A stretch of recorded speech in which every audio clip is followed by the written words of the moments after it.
So hello friends, welcome back to my YouTube channel. इस video हम लोग जो भी मेरा आरआरबी जेईई है या टेक्निकल सब्जेक्ट जो पूछे जाते हैं एग्ज़ाम में, अदर जो कॉम्पिटिटिव एग्ज़ाम में जैसे आरआरबी जेईई हो गया, एसएससी जेईई है, डीवीसी जेईई है या अदर जेईई एग्ज़ाम्स हैं, उसमें जिस टाइप के टेक्निकल क्वेश्चन पूछे जाते हैं मैकेनिकल इंजीनियरिंग से रिलेटेड, उन सारे क्वेश्चन को हम लोग वन शॉट वीडियो में डिस्कस करेंगे। यहाँ पे हम आपको टॉपिक भी बताएंगे कि किस टॉपिक से ये क्वेश्चन हमने इंक्लूड किया हुआ है और साथ में उसका डिटेल एक्सप्लेनेशन भी आपको बताएंगे। तो चलिए एक एक करके हम लोग सॉल्यूशन स्टार्ट करते हैं। तो सबसे फर्स्ट क्वेश्चन जो हमने सेलेक्ट किया है वो है मेरा मेटल्स एंड एलॉय से। तो मेटल्स एंड एलॉय से किस टाइप का क्वेश्चन है उसको हम लोग देखते हैं। तो फर्स्ट क्वेश्चन है which of the following is the not of ferrous alloy.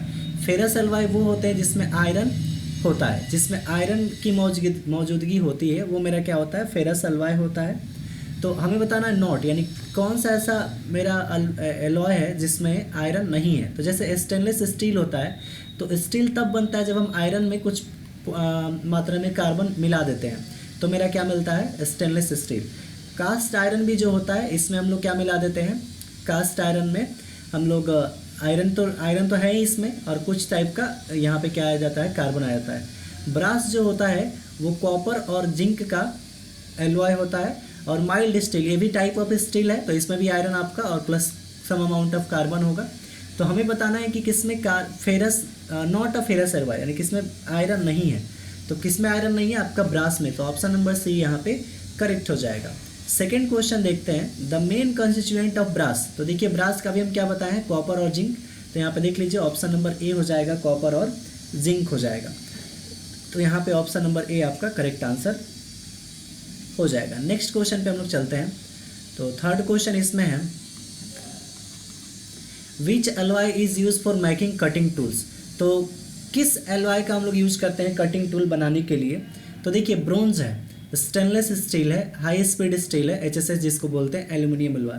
तो पहला तो ये ध्यान रखना है कटिंग टूल ऐसा होना चाहिए जो हार्ड मटेरियल का हो, नहीं तो मेरा जो वर्कपीस है वो कट नहीं पाएगा और टूल मेरा वियर कर जाएगा। तो यहाँ पे हमको ध्यान ये रखना होता है कि कटिंग टूल जो मेरा है वो क्रोजिव रेसिस्टेंस भी होना चाहिए, साथ में क्या होना चाहिए, हार्डर होना चाहिए, जिस मटेरियल को कट करना है उससे हार्डर होना चाहिए। तो ब्रोंज का हम लोग नहीं बनाते हैं, स्टेनलेस स्टील का भी नहीं बनाते हैं, हम लोग बनाते हैं जो कटिंग टूल होता है उसको हम लोग बनाते हैं किससे, एचएसएस से, जिसको हाई स्पीड स्टील बोला जाता है। एल्यूमिनियम एलॉय से भी नहीं बनाते हैं क्योंकि एल्यूमिनियम थोड़ा सॉफ्ट होता है, तो हम लोग सॉफ्ट मटेरियल का कटिंग टूल नहीं बनाते हैं। तो हम लोग किससे बनाते हैं, आपका हाई स्पीड एचएसएस से आपको बनाते हैं, या कार्बाइड टिप टूल, कार्बाइड से ही बनाया जाता है, जिसको कार्बाइड टिप टूल भी बोला जाता है। इस तरह से और भी सारे टूल्स होते हैं। नेक्स्ट फोर्थ नंबर क्वेश्चन है which of the following is non metallic impurity in steel. तो बोला है कि विच of the following is non metallic impurity, यानी कौन इसमें जो है वो स्टील में नॉन मेटालिक इम्प्योरिटी है। तो स्टील में जो नॉन मेटालिक इम्प्योरिटी होता है उसको हम लोग बोलते हैं सल्फर। वो मेरा क्या होता है, सल्फर होता है। स्टील में जो नॉन मेटालिक इम्प्योरिटी होता है वो मेरा सल्फर होता है। नेक्स्ट क्वेश्चन हम लोग देखते हैं। So the next question is fifth number question यहाँ पे है, बोला है the property of material to resist indentation is called. मतलब कि जैसे ये इंडेंटेशन का मतलब ये समझ लीजिए कि कोई एक मटेरियल है, अगर इस पर हम लोड लगाते हैं तो मटेरियल टूटता नहीं है या अपना पकड़ बनाए रखता है, वेंड नहीं होता है। तो इस प्रॉपर्टी को हम लोग बोलते हैं हार्डनेस। इसको क्या बोलते हैं हम लोग, हार्डनेस बोलते हैं। नेक्स्ट है मेरा, उस तरह से आप यहाँ पे कुछ और भी प्रॉपर्टी है जिसको समझ लेते हैं। डक्टिलिटी का मतलब होता है कि अगर हम किसी मटेरियल, ऐसा मटेरियल जिसको हम लोग वायर के फॉर्म में कन्वर्ट कर देते हैं तो उसको हम लोग डक्टाइल मटेरियल बोलते हैं। उसी तरह टफनेस होता है, टफनेस मतलब स्क्रैच का प्रॉपर्टी, जैसे किस मटेरियल पर किस अमाउंट में स्क्रैच आ रहा है उसके अकॉर्डिंग ये टफनेस डिफाइन किया जाता है। मेलिएबिलिटी का मतलब होता है कि एक मेटल को हम लोग सीट में कन्वर्ट करना। मेलिएबिलिटी मतलब अगर आप मान लीजिए कोई मेटल है, तो अगर हम उसको सीट में, जैसे सोना हो गया, गोल्ड, तो गोल्ड को हम लोग क्या कर सकते हैं, सीट में कन्वर्ट कर सकते हैं। तो ये जो गोल्ड हो गया वो मेरा क्या हो जाता है, मेलिएबल हो जाता है, यानी जिसको हम लोग सीट में कन्वर्ट कर सकते हैं, वो उस प्रॉपर्टी को हम लोग बोलते हैं मेलिएबिलिटी। अब देखिए अभी तो हमने देखा एलॉय सा, अब अगला हमारा प्रॉपर्टी है वो जो है हीट ट्रीटमेंट प्रोसेस से। तो हीट ट्रीटमेंट में थोड़ा सा आप लोग समझ लीजिए कि हीट ट्रीटमेंट में जैसे हम क्या करते हैं, एक मटेरियल होता है, इस तरह हम आपको अभी सारा प्रोसेस समझा देते हैं। मान लीजिए इसको हमने हीट किया, मान लेते हैं इसको 1000 डिग्री सेंटीग्रेड पे हीट कर दिया, तो ये मटेरियल 3 तरह से ठंडा किया जा सकता है।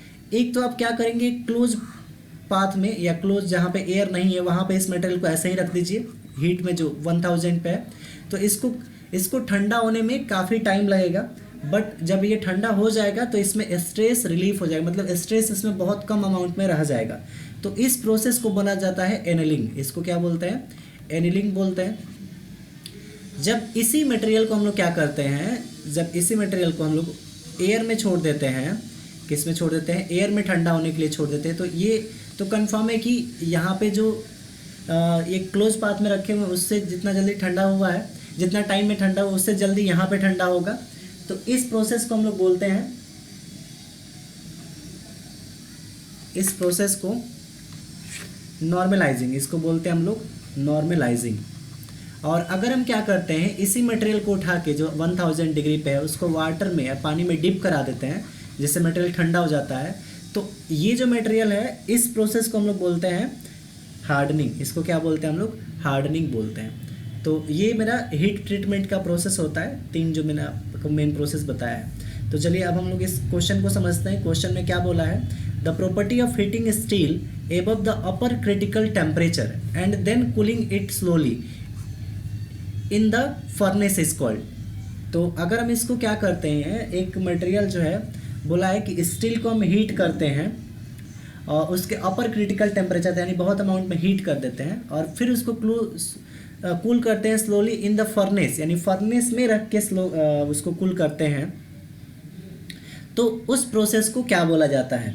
तो उस प्रोसेस को देखिए, फर्नेस में रख दिए, जैसे एक तरह का ये फर्नेस हो गया, क्लोज पाथ में रख दिए, तो ये प्रोसेस कैसा है मेरा, एनीलिंग का है, तो इसको हम बोलते हैं एनीलिंग। नेक्स्ट मेरा क्वेश्चन है 7th number, which heat treatment process improve the machinability of steel.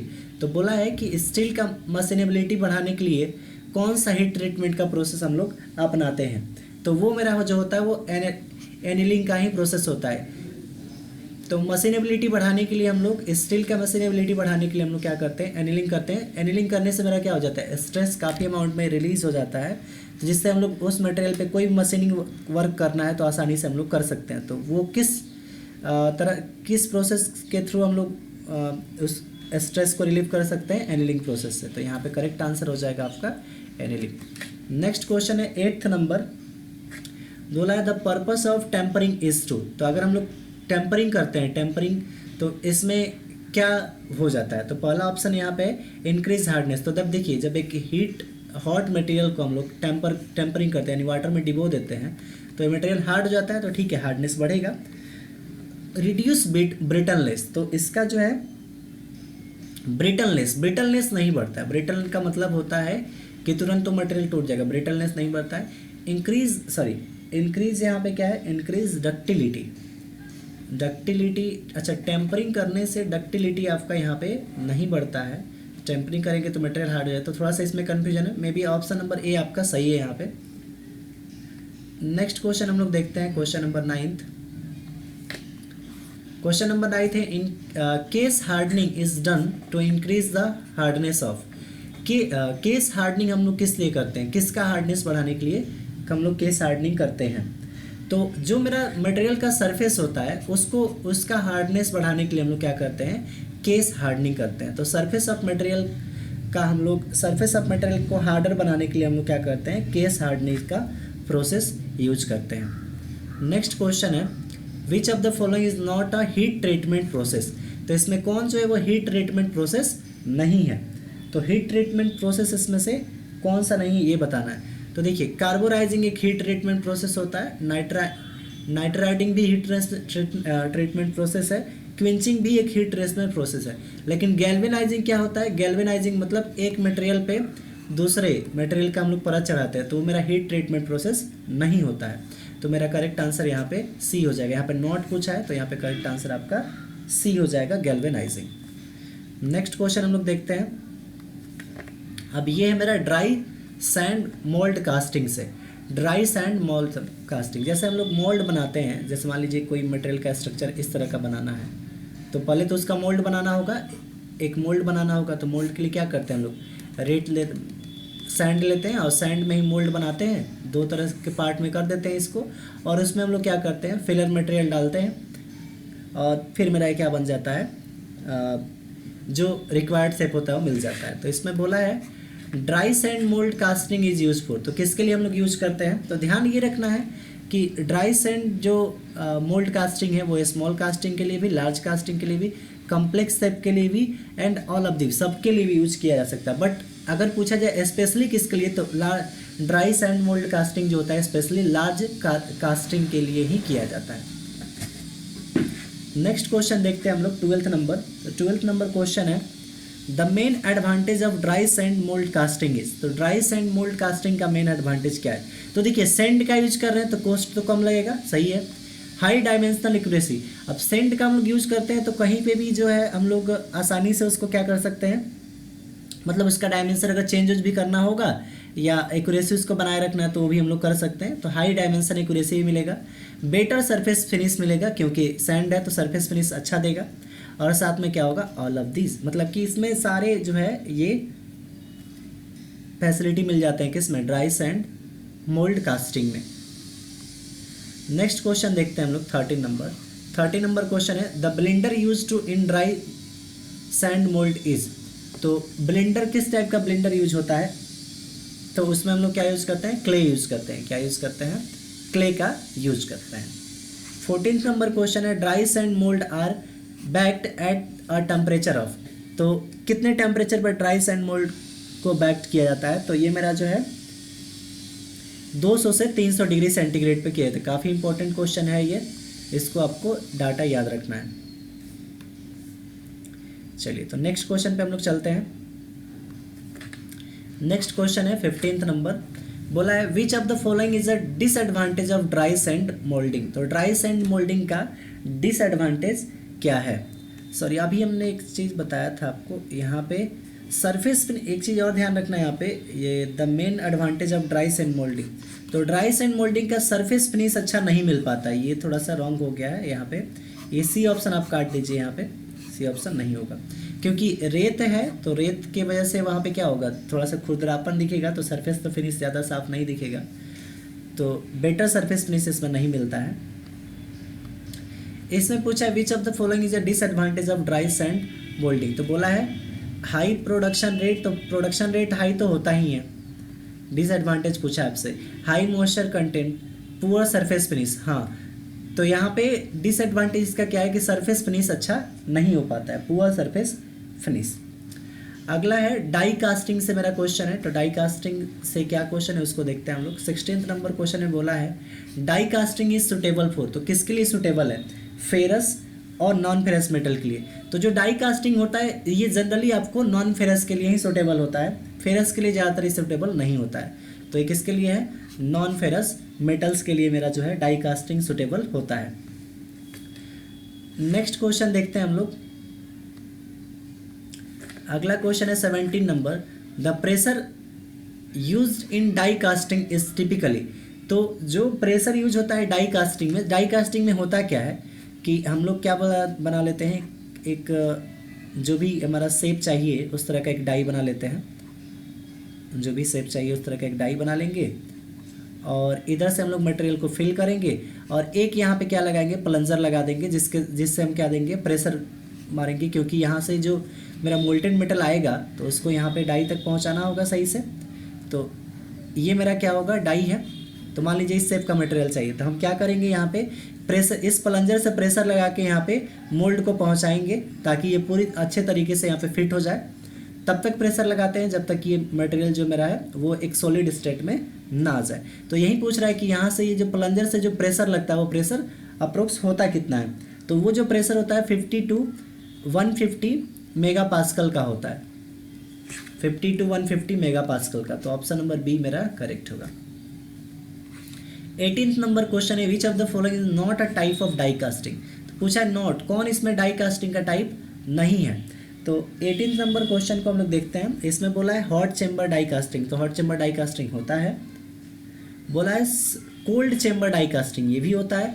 Gravity die casting ये भी होता है, लेकिन सेंट्रीफ्यूगल डाई कास्टिंग नहीं होता है। तो इसमें करेक्ट आंसर पूछा, बोला है कि नॉट, यानी कौन नहीं है, तो सेंट्रीफ्यूगल डाई कास्टिंग नहीं होता है। 19 नंबर क्वेश्चन देखते हैं। 19 नंबर क्वेश्चन में बोला है the main advantage of die casting is. तो डाई कास्टिंग का मेन एडवांटेज क्या है ये पूछा गया है।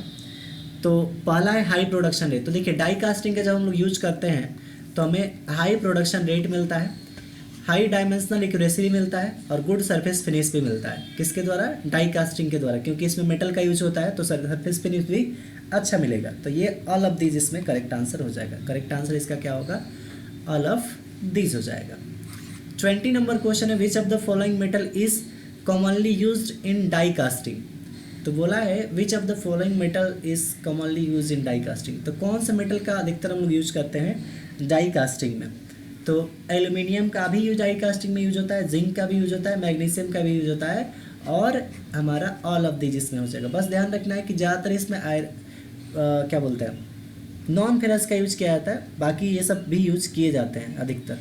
तो आपको ये ध्यान रखना। अब हम लोग टॉपिक देखेंगे रोलिंग, फोर्जिंग एंड ड्राइंग। तो रोलिंग तो आप लोग समझते ही हैं कि जैसे किसी मटेरियल को यहाँ पे रोलर लगा के और एक बड़े डायमीटर को मटेरियल किससे पास किया जाता है तो उसका लेंथ बढ़ जाता है, डायमीटर घट जाता है। फोर्जिंग में क्या करते हैं कि एक मटेरियल पे हैमर से थ्रो करते हैं तो मटेरियल क्या हो जाता है, वो फैल जाता है। और ड्राइंग में क्या करते हैं, किसी मटेरियल को हम लोग वायर फॉर्म में कन्वर्ट कर देते हैं, तो मेरा क्या कहलाता है? ड्राइंग कहलाता है। सॉरी, ड्राइंग मेरा ये नहीं होता है, ड्राइंग दूसरा चीज़ होता है। यहाँ पे 21 नंबर क्वेश्चन देखते हैं the process of reducing the thickness of a metal seat is called. तो मेटल सीट का अगर थिकनेस हम रिड्यूस कर रहे हैं तो उस प्रोसेस को हम लोग क्या बोलते हैं? तो थिकनेस जब रिड्यूस होता है, देखिए ये मेरा मान लीजिए थिकनेस पहले ऐसा था, अब इसको जब हम रोलर से पास करेंगे तो क्या होगा, मेरा ये थिकनेस घटेगा तो और लेंथ बढ़ेगा। तो इस प्रोसेस को हम लोग क्या बोलते हैं? रोलिंग बोलते हैं। इस प्रोसेस को हम लोग क्या बोलते हैं? रोलिंग बोलते हैं। नेक्स्ट क्वेश्चन है 22 विच of the following is a hot working process. तो इसमें से हॉट वर्किंग प्रोसेस कौन सा है? तो देखिए कोल्ड रोलिंग, कोल्ड रोलिंग में मतलब मटेरियल को बिना हीट किए रोल कराया जा रहा है तो कोल्ड रोलिंग होगा। हॉट रोलिंग का मतलब मटेरियल को हीट कर दिया गया फिर रोल कराया जा रहा है, तो ये तो आसान हो जाता है थोड़ा। तो इसमें हीटिंग का यूज हो रहा है इसलिए हॉट वर्किंग उसको बोलेंगे, हॉट रोलिंग को। ठीक है। 23 है the main advantage of forging is. तो फोर्जिंग का मेन एडवांटेज क्या है ये पूछा जा रहा है। तो देखिए फोर्जिंग करने से स्ट्रेंथ मटेरियल का क्या हो जाता है? बढ़ जाता है, हाई स्ट्रेंथ हमको मिलता है। तो ये मेरा ऑप्शन ए इसमें करेक्ट हो जाएगा। अगला क्वेश्चन है 24 number which of the following is a disadvantage of cold rolling. तो कोल्ड रोलिंग का डिसएडवांटेज क्या है? जैसे अभी हम लोग देखे हॉट रोलिंग और अभी देख रहे हैं हम लोग कोल्ड रोलिंग। तो कोल्ड रोलिंग का डिसएडवांटेज ये है कि जैसे देखिए हॉट रोलिंग अगर हम मटेरियल को हीट करके पास करेंगे तो जल्दी हो जाएगा, मतलब कि इसमें प्रोडक्शन टाइम भी कम लगेगा और खर्च भी कम लगेगा। अब जो चीज़ जल्दी हो जा रहा है तो उसमें खर्च कम लगेगा ना। लेकिन अगर मान लीजिए कोल्ड मतलब कि मटेरियल मेरा उसी तरह ठंडा ही है और उसको रोल से पास करें तो इसमें टाइम लगेगा, कॉस्ट भी ज़्यादा लगेगा। तो हाई स्ट्रेंथ नहीं, पुअर सरफेस नहीं, ये भी नहीं, कॉस्ट ज़्यादा लगेगा, हाई कॉस्ट। 25 नंबर क्वेश्चन देखते हैं the process of pulling a metal through a die to reduce its cross section is called. The process of pulling a metal through a die to reduce its cross section is called. तो इस process को हम लोग क्या बोलते हैं? Drawing बोलते हैं। क्रॉस सेक्शन को अगर हम लोग रिड्यूस करते हैं तो उस प्रोसेस को हम लोग बोलते हैं ड्राइंग। चलिए नेक्स्ट क्वेश्चन हम लोग देखते हैं। क्वेश्चन नंबर अगला है advantage and disadvantage of cold rolling and hot rolling. तो उस पे बेस्ड क्वेश्चन हम लोग देखते हैं। विच of the following is N advantage of cold rolling. तो कोल्ड रोलिंग का क्या एडवांटेज है ये पूछा जा रहा है। तो पहला बेटर सरफेस फिनिश तो अच्छा मिलता ही है, स्ट्रेंथ भी ज़्यादा मिलता है, बेटर डायमेंशन एक्यूरेसी भी मिलता है। देखिए कोल्ड रोलिंग करेंगे तो डायमेंशन एक्यूरेसी ज़्यादा मिल सकता है, क्योंकि हॉट रोलिंग में थोड़ा सा ही प्रेशर लगाने पे उसका लेंथ बढ़ जाएगा या मटेरियल जो है उसका थिकनेस कम हो जाएगा। बट कोल्ड रोलिंग में हम लोग जितना चाहें उतना एक्यूरेसी बना सकते हैं। तो इसका ऑल ऑफ दिस हो जाएगा। Which of the following is the disadvantage of hot rolling. Hot rolling का इसमें डिसएडवांटेज क्या है? तो poor surface finish, high energy consumption, low dimensional accuracy या ऑल ऑफ दिस। तो इसमें करेक्ट आंसर क्या होगा आपका? Question number 27। तो देखिए हॉट रोलिंग करेंगे तो सरफेस फिनिश तो अच्छा मिलेगा नहीं, क्योंकि उस पर जब हम किसी मटेरियल को गर्म करते हैं तो देखेंगे कि उस पर वो पपड़ी छोड़ने लगता है, एक तरह से सरफेस अच्छा नहीं हो पाता है। एनर्जी ज़्यादा लगेगा किस तरह से, अब तो एक हीटिंग के लिए एनर्जी चाहिए और दूसरा रोलिंग के लिए, तो दो जगह एनर्जी खर्च हो गया।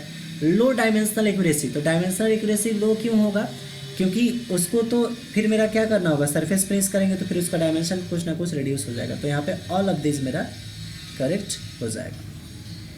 28 क्वेश्चन है, cold rolling is perform at a temperature.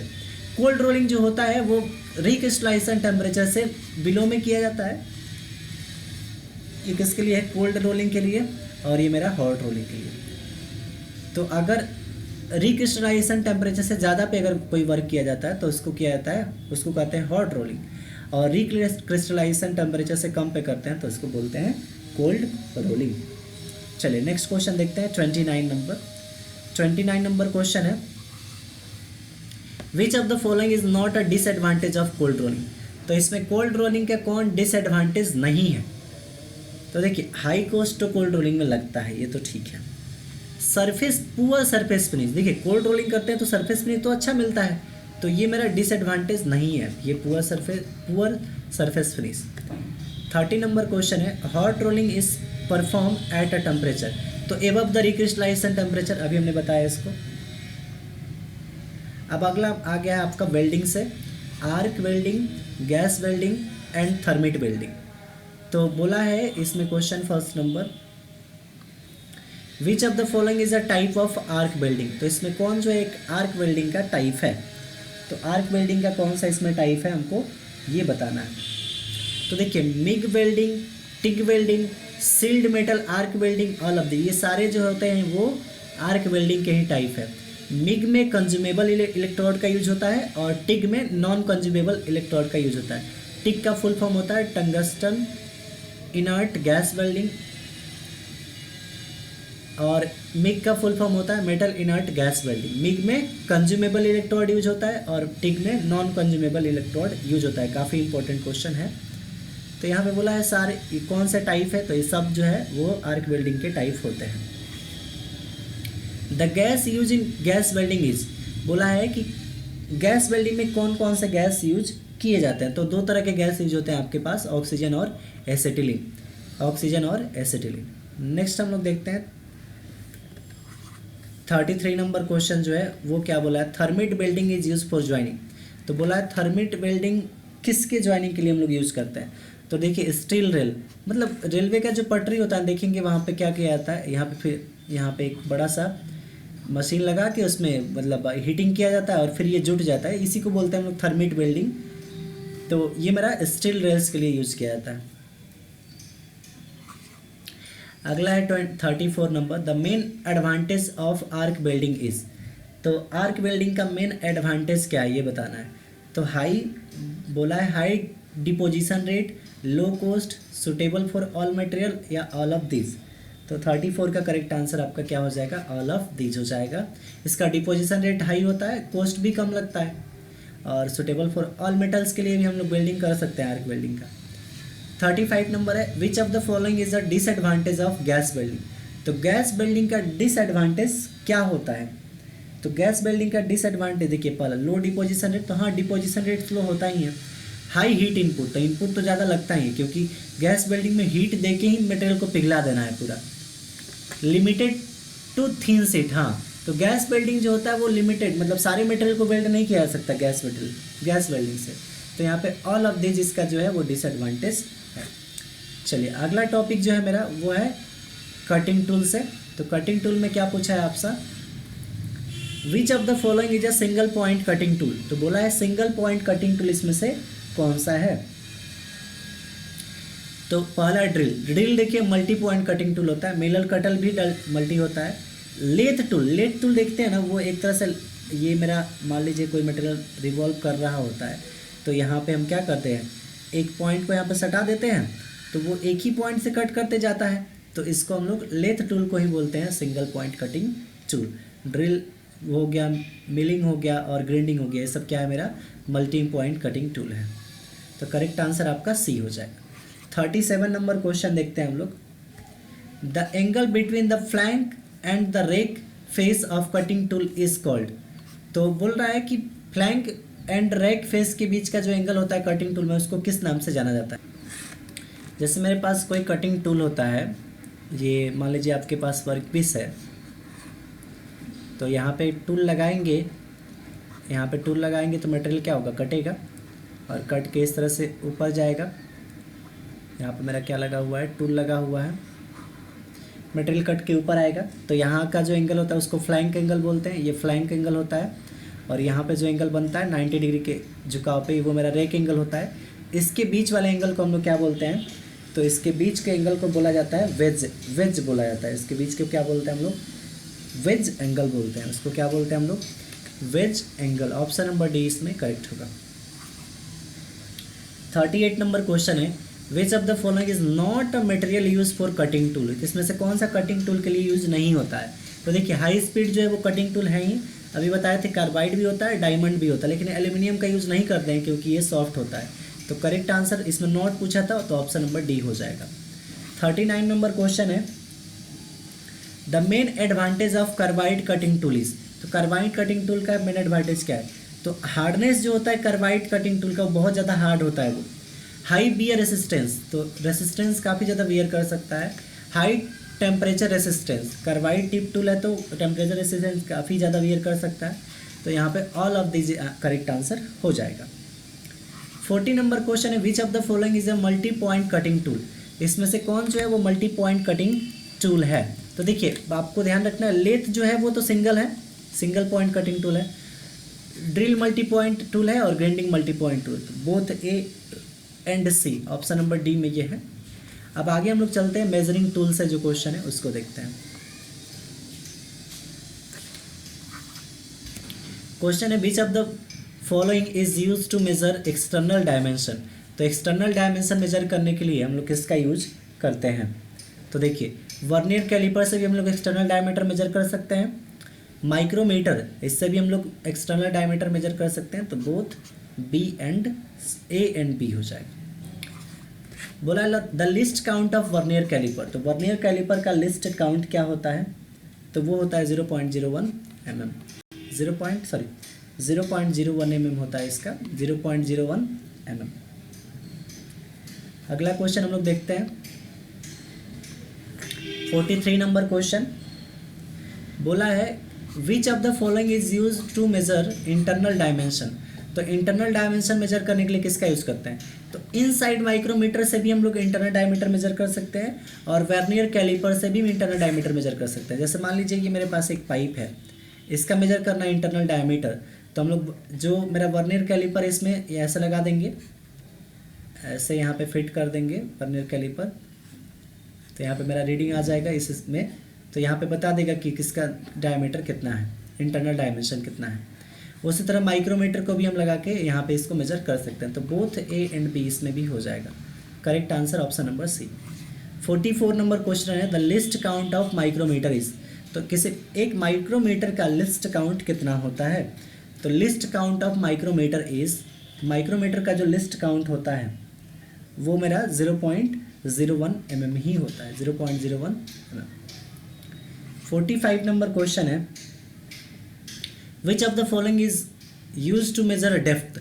तो डेप्थ को मेजर करने के लिए किसका किसका यूज किया जा सकता है। देखिए डेप्थ गेज से तो मेजर कर ही सकते हैं, वर्नियर कैलिपर से भी डेप्थ मेजर किया जा सकता है, उसमें पीछे जो टिप रहता है उसके हेल्प से।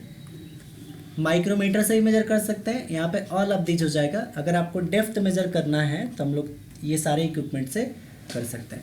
अब इन सारे से थोड़ा मिसलेनियस पार्ट देख लेते हैं। तो यहाँ पे 46 नंबर क्वेश्चन है, the process of joining two metal by heating and applying pressure is called.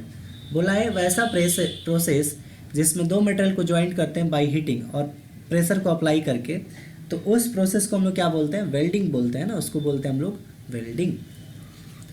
47 the process of joining two metals using a filler metal with a melting point above 450 degree is called. तो देखिए 450 degree से ज़्यादा पे जो किया जाता है उसको हम लोग ब्राजिंग बोलते हैं। इसको क्या बोलते हैं हम लोग, ब्राजिंग बोलते हैं। और अगर 450 डिग्री से कम पे किया जाएगा तो उसको हम लोग सोल्डरिंग बोलते हैं। उसको हम लोग क्या बोलते हैं, सोल्डरिंग बोलते हैं। सोल्डर जो होता है वो किसका एलवाई होता है, सोल्डर किसका एलवाई होता है, तो सोल्डर जो होता है वो लेड और टिन का अलॉय होता है PbNSN। 48 नंबर क्वेश्चन है the process of removing material using a rotating abrasive wheel is called. तो रोटेटिंग अब्रेसिव व्हील से अब अगर हम किसी मटेरियल का सरफेस रिमूव करते हैं तो इस प्रोसेस को हम लोग क्या बोलते हैं, ग्राइंडिंग बोलते हैं ना। 48 यहाँ पे ग्राइंडिंग ऑपरेशन होता है। 49 number which of the following is not a type of grinding wheel. तो ग्राइंडिंग व्हील का इसमें कौन टाइप नहीं है। तो देखिए स्ट्रेट व्हील भी होता है, सिलेंड्रिकल व्हील भी होता है, टेपर्ड व्हील भी होता है। तो यहाँ पे नॉन ऑफ दिस इसका करेक्ट आंसर होगा, ये option number D. 50 number question है the process of shaping metal by removing material is called. The process of shaping metal by removing material is called. तो उस प्रोसेस को हम लोग क्या बोलते हैं, उस प्रोसेस को बोलते हैं हम लोग मशीनिंग। उस प्रोसेस को हम लोग क्या बोलते हैं, मशीनिंग। तो ये कुछ पार्ट था किसका, आपका मैन्युफैक्चरिंग से। अब हम लोग आगे चलते हैं, यहाँ पे आपको आंसर भी दे रखा है। अब हम लोग बढ़ते हैं किससे, अब मेरा स्ट्रेंथ या मटेरियल, स्ट्रेंथ ऑफ मटेरियल से देखते हैं। सॉम से क्वेश्चन है, सॉम मॉम से। तो क्वेश्चन है नॉर्मल स्ट्रेस एंड स्ट्रेन, मतलब उस टॉपिक से मेरा क्वेश्चन है। पहला क्वेश्चन क्या है, normal stress is defined as. तो नॉर्मल स्ट्रेस जो होता है वो force upon per unit area होता है। ऑप्शन ए इसका करेक्ट होगा। सेकेंड नंबर क्वेश्चन देखते हैं the unit of normal stress is. तो नॉर्मल स्ट्रेस का यूनिट क्या होता है, तो न्यूटन पर मीटर स्क्वायर इसका यूनिट होता है, newton per metre square. Third number question है normal strain is defined as. तो change in length per unit length, यहाँ पे change in length upon original length ही होता है इसमें। तो थर्ड का करेक्ट आंसर आपका क्या हो जाएगा, लेंथ के करस्पॉन्डिंग लिया जाए तो change in length per unit length, या आप बोल सकते हैं change in dimension to the original dimension. तो ये मेरा क्या हो जाता है, आपका स्ट्रेन हो जाता है। चलिए नेक्स्ट पे देखते हैं हम लोग the unit of normal strain. तो नॉर्मल स्ट्रेन जो होता है वो change in length upon original length होता है। तो इसका मान लीजिए मीटर है और इसका मान लीजिए मीटर, तो यूनिट लेस हो जाता है, ये dimensionless and unitless. Fifth number question है which of the following is a true for normal stress. नॉर्मल स्ट्रेस के लिए इसमें कौन ट्रू है, तो बोला है it act perpendicular to the surface. बिल्कुल सही है। अगर मान लीजिए आपका एक सरफेस है, इस पर इस तरह से फोर्स लगा रहे हैं और एरिया मेरा ए है, तो ऐसा नहीं है कि यहाँ पे आप स्ट्रेस को जो है, स्ट्रेस को फोर्स अपॉन एरिया लिख देंगे, तो ये गलत हो जाएगा। जब भी फोर्स ये होगा, मान लीजिए थीटा एंगल पे है, तो हम लोग परपेंडिकुलर फोर्स को लेंगे। तो परपेंडिकुलर लेंगे तो इसका कंपोनेंट क्या आ जाएगा, एफ साइन थीटा यहाँ पे आ जाएगा। तो फोर्स यहाँ पे अब एफ साइन थीटा अपॉन क्या आ जाएगा, एरिया, तब जाके स्ट्रेस डिफाइन होगा। तो जब भी हम स्ट्रेस को डिफाइन करते हैं तो परपेंडिकुलर टू दी सरफेस वाला फोर्स लेते हैं और उसके करस्पॉन्डिंग एरिया। तो it's perpendicular to the surface. Option number A यहाँ पे करेक्ट हो जाएगा। अब हम लोग आगे देखते हैं स्ट्रेस स्ट्रेन डायग्राम वाले क्वेश्चन से। चलिए तो क्वेश्चन नंबर 6 हम लोग देखते हैं। In the stress strain diagram the elastic limit of point where. बोला स्ट्रेस स्ट्रेन डायग्राम में इलास्टिक लिमिट कहाँ होता है, तो इसमें बोला है द मटेरियल स्टार्टिंग यील्ड। नहीं, यील्ड पे नहीं होता है, ये तो गलत है। The material regain its original shape after unloading, हाँ ये सही है। इलास्टिक लिमिट उसको बोला जाता है जहाँ पे मटेरियल अपना, अगर उस वहाँ से हम उस पे लोड हटा दें तो फिर अपने ओरिजिनल शेप एंड साइज में आ जाए। तो ऑप्शन नंबर बी यहाँ पे करेक्ट हो जाएगा। 7th नंबर क्वेश्चन है the yield point in the stress strain diagram represent. तो यील्ड पॉइंट क्या रिप्रेजेंट करता है, ये पूछा जा रहा है। तो देखिए यील्ड पॉइंट जो होता है वो ये बताता है कि जो उसके बाद मटेरियल जो है वो प्लास्टिक में डिफॉर्म हो जाएगा। तो इसमें बी ऑप्शन हो जाएगा the point where plastic deformation begin. तो वहाँ से प्लास्टिक डिफॉर्मेशन स्टार्ट हो जाता है। मतलब कि अगर मान लीजिए प्लास्टिक डिफॉर्मेशन स्टार्ट होने का क्या मतलब है कि अगर मटेरियल पे लोड हटा भी देते हैं तब भी वो अपना ओरिजिनल शेप और साइज नहीं प्राप्त कर सकता। 8th नंबर क्वेश्चन देखते हैं the ultimate tensile strength is the. Ultimate tensile strength क्या होता है, तो होता है maximum stress a material can withstand before breaking. तो ब्रेकिंग से पहले जो स्ट्रेंथ मटेरियल में अप्लाई हो सकता है जितना मैक्सिमम, उसको हम लोग अल्टीमेट टेंसाइल स्ट्रेंथ भी बोलते हैं। चलिए 9th नंबर क्वेश्चन देखते हैं। 9th नंबर क्वेश्चन है आपका, the area under the stress strain curve represent. तो स्ट्रेस स्ट्रेन कर्व के अंदर का जो एरिया है वो क्या रिप्रेजेंट करता है। तो पहला है स्ट्रेन एनर्जी और दूसरा है वर्क डन, तो दोनों रिप्रेजेंट करता है। अगर stress strain diagram mild steel का हम देखें तो ये कुछ इस टाइप का होता है। तो इसके अंदर का जो एरिया है या तो ये वर्क डन रिप्रेजेंट करता है या इसी को हम लोग स्ट्रेन एनर्जी भी बोलते हैं। स्ट्रेन एनर्जी का क्या फॉर्मूला होता है जिसको हम लोग कैपिटल यू से दिखाते हैं, वो होता है sigma square by 2E into volume. ठीक है, तो यहाँ पे दोनों है, तो ऑप्शन नंबर सी यहाँ पे करेक्ट आंसर हो जाएगा। 10th नंबर क्वेश्चन है, इन the stress strain diagram the modulus of elasticity is the slope of. तो मॉडुलस ऑफ इलास्टिसिटी किसका स्लोप होता है।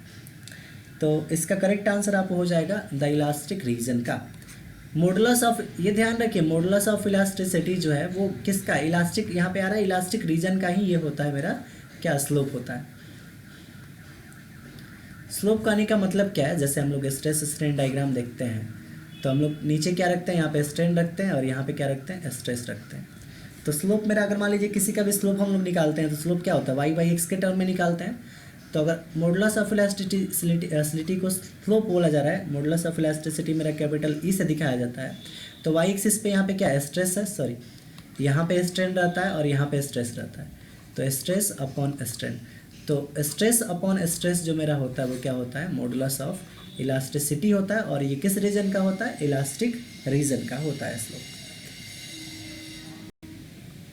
अगला टॉपिक इसमें इलास्टिसिटी एंड प्लास्टिसिटी से। तो बोला है elasticity is the property of material to regain its original shape after deformation, तो ये तो सही है। 12th नंबर क्वेश्चन है, plasticity is the property of material to regain its original shape after deformation, ये गलत है। अंडरगो परमानेंट डिफॉर्मेशन, ये सही है, बी ऑप्शन इसका सही हो जाएगा। 13 नंबर क्वेश्चन है, which of the following material is highly elastic. तो कौन इसमें हाईली इलास्टिक मटेरियल है, पूछा इसमें कौन हाईली इलास्टिक है। तो देखिए रबर, स्टील, ग्लास, इसमें सबसे ज़्यादा इलास्टिक कौन होता है, स्टील होता है। ठीक है, हम लोग सोचते हैं कि रबर होगा लेकिन होता। अगर पूछा जाए कि कौन इसमें इलास्टिक मटेरियल, सिर्फ यहाँ पे हाईली नहीं रहता, पूछता कौन इलास्टिक है तो ऑल ऑफ दिस हो जाता। 14th नंबर क्वेश्चन है, the elastic limit of is the point beyond which. तो इलास्टिक लिमिट कौन सा पॉइंट होता है, इसके बारे में पूछा जा रहा है। द मटेरियल बिहेव प्लास्टिकली, हाँ, तो इलास्टिक लिमिट के बाद मटेरियल का बिहेवियर कैसा हो जाता है, उसके बाद, बियॉन्ड का मतलब उसके बाद, वो मटेरियल का बिहेवियर कैसा हो जाता है, प्लास्टिकली हो जाता है। तो ऑप्शन नंबर ए इसमें करेक्ट हो जाएगा। 15 नंबर क्वेश्चन है, which of the following is a plastic material. तो रबर, स्टील, क्ले और ग्लास। तो ग्लास इसमें क्या है, प्लास्टिक मटेरियल है, सीधी बात है। सॉरी ग्लास, तो हाँ ग्लास, क्ले को तो हम लोग खींच सकते हैं ना। हुक्स लॉ से अब क्वेश्चन देखते हैं हम लोग। Hooke's law state that stress is proportional to strain within elastic limit. Elastic limit के अंदर में हुक्स लॉ वैलिड करता है। हुक्स लॉ के कुछ एजम्पशन भी होते हैं।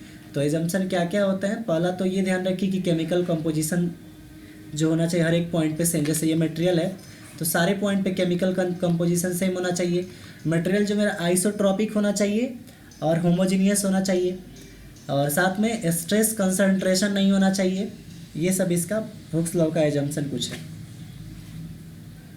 17th नंबर क्वेश्चन देखिए, the proportionality constant in Hooke's law is called. The proportionality constant in Hooke's law is called. तो हुक्स लॉ में जो प्रोपोर्शनलिटी कांस्टेंट है उसको बोलते हैं modulus of elasticity. Hooke's law क्या बोलता है कि स्ट्रेस जो होगा वो डायरेक्टली प्रोपोर्शनल टू स्ट्रेन होगा। जब यहाँ से हम लोग ये प्रोपोर्शनल हटाते हैं तो यहाँ पे एक कांस्टेंट आता है जिसको मॉडुलस ऑफ इलास्टिसिटी बोलते हैं। तो यहाँ से ही मॉडुलस ऑफ इलास्टिसिटी का फॉर्मूला बन जाता है stress upon strain. Next question देखते हैं 18th number, Hooke's law is applicable 2. Elastic material, plastic material both हैं बी और नॉन ऑफ दिस। तो 18 का करेक्ट आंसर क्या हो जाएगा? Elastic material. इलास्टिक मटेरियल में ही हुक्स लॉ वैलिड होता है। 19 नंबर क्वेश्चन है the mathematical expression of Hooke's law. तो क्या है? स्ट्रेस इक्वल टू होता है strain into modulus of elasticity. यही बताएं, स्ट्रेस इक्वल टू क्या हो जाएगा? E into epsilon. तो strain into modulus of elasticity हो जाएगा। 20 नंबर क्वेश्चन यहाँ पे है which of the following material does not obey Hooke's law. देखिए स्टील मेरा एक इलास्टिक मटेरियल है तो वो मेरा हुक्स लॉ वैलिड करेगा, रबर भी वैलिड करेगा, ग्लास भी वैलिड करेगा। बट ये मेरा प्लास्टिक जो होता है, प्लास्टिक डिफॉर्मेशन जिसमें आ जाता है, वो मेरा हुक्स लॉ वैलिड नहीं करता है। Shear stress and strain, shear stress and strain को समझते हैं। क्वेश्चन है शियर स्ट्रेस इज डिफाइंड है। तो शियर स्ट्रेस कैसे डिफाइन होता है? शियर स्ट्रेस जो होता है वो फोर्स पर यूनिट क्या होता है? Force per unit area acting parallel to the surface, या force per unit area acting perpendicular to the surface, या फोर्स पर यूनिट वॉल्यूम। तो इसमें कौन सा सही होगा आपका? ये हो जाता है parallel to the surface. Shear stress की बात होती है तो पैरेलल टू द सरफेस हो जाता है। अगला क्वेश्चन हम लोग देखते हैं the unit of shear stress. तो शियर स्ट्रेस भी फोर्स पर यूनिट एरिया ही होता है तो न्यूटन पर मीटर स्क्वायर इसका भी यूनिट हो जाता है। 23 नंबर क्वेश्चन है shear strain is defined as. तो शियर स्ट्रेन क्या होता है? Change in length per unit length. ये ऑप्शन नंबर ए करेक्ट है। The unit of shear strain, shear strain इसका शियर स्ट्रेन का यूनिट जो होता है वो डायमेंशन लेस होता है, शियर स्ट्रेन का यूनिट नहीं होता है। सॉरी एक मिनट, ये बोला है शियर स्ट्रेन हम लोग कैसे डिफाइन करते हैं। 23 नंबर क्वेश्चन एक बार हम चेक कर लेते हैं। शियर स्ट्रेन जो होता है वो change in angle between two perpendicular line. ये ऑप्शन सही होगा, change in angle between two perpendicular line. कितना एंगल उसमें चेंज हुआ, ये मेरा शियर एंगल को डिफाइन करता है। 25 नंबर क्वेश्चन है the modulus of rigidity is the ratio of. तो मॉडुलस ऑफ रिजिडिटी किसका? रेशियो होता है। तो मॉडुलस ऑफ रिजिडिटी जो होता है shear stress to the shear strain का रेशियो होता है। मॉडुलस ऑफ रिजिडिटी को कैपिटल जी या सी से दिखाते हैं और ये होता है शियर स्ट्रेस टाउ या शियर स्ट्रेन थीटा, इस या फाई बोल सकते हैं, शियर स्ट्रेन फाई, इसका रेशियो होता है। अगला जो है shear force and bending moment. तो शियर फोर्स इज डिफाइंड है। तो शियर फोर्स को कैसे डिफाइन किया जाता है? तो शियर फोर्स जो होता है the force acting perpendicular to the beam, the force acting parallel to the beam. तो शियर फोर्स कैसा होता है मेरा? परपेंडिकुलर टू द बीम होता है। शियर फोर्स जो होता है परपेंडिकुलर टू द बीम होता है। जैसे मान लीजिए ये बीम है तो इसमें ये सब जो फोर्स लगे होते हैं ये मेरा क्या कहलाता है? शियर फोर्स कहलाता है। चलिए 27 नंबर क्वेश्चन हम लोग समझते हैं। क्वेश्चन है bending moment is defined as. तो बेंडिंग मोमेंट को कैसे हम लोग डिफाइन करते हैं?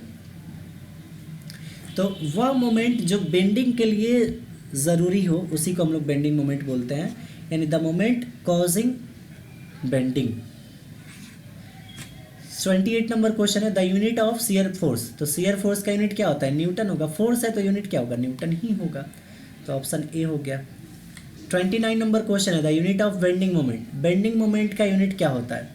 तो बेंडिंग मोमेंट देखिए, मोमेंट जो होता है वो यूनिट क्या? बेंडिंग मोमेंट भी ऐसा ही होता है, फोर्स इंटू डिस्टेंस होता है। फोर्स का यूनिट न्यूटन और डिस्टेंस का मीटर, तो न्यूटन मीटर इसका यूनिट हो जाता है। 30 नंबर क्वेश्चन है in a simply supported beam the bending moment is maximum at. तो सिंपली सपोर्टेड बीम में बेंडिंग मोमेंट कहाँ पे मैक्सिमम होता है? तो सेंटर, सिंपली सपोर्टेड बीम में बेंडिंग मोमेंट सेंटर पे मैक्सिमम होता है। जब भी हम लोग सिंपली सपोर्टेड बीम को देखते हैं तो बेंडिंग मोमेंट उसका ऐसा बनता है। तो ये इस पॉइंट पे मेरा जो है बेंडिंग मोमेंट ज़्यादा दिख रहा है। अब मिसलेनियस पार्ट को इसमें देखते हैं। तो 31 नंबर क्वेश्चन है the ratio of stress to strain is called. तो उसको बोलते हैं हम लोग modulus of elasticity. 32 number question है the modulus of elasticity is also known as Young modulus भी बोलते हैं उसको। 33 है the bulk modulus is the ratio. Bulk modulus किसका रेशियो होता है? तो बल्क मॉडुलस जो होता है इसमें पूछा गया है कि किसका रेशियो होता है, तो वो होता है volumetric strain to the volumetric strain. तो volumetric stress to the volumetric strain को हम लोग बल्क मॉडुलस बोलते हैं। क्या बोलते हैं? Bulk modulus. Poisson's rate ratio is ratio of, तो पॉइजन रेशियो इसमें म्यू, जिसको म्यू या 1/m से दिखाते हैं, ये किसका रेशियो होता है? तो ये होता है लेटरल स्ट्रेन, यानी lateral strain, strain lateral to the strain lateral to the strain longitudinal.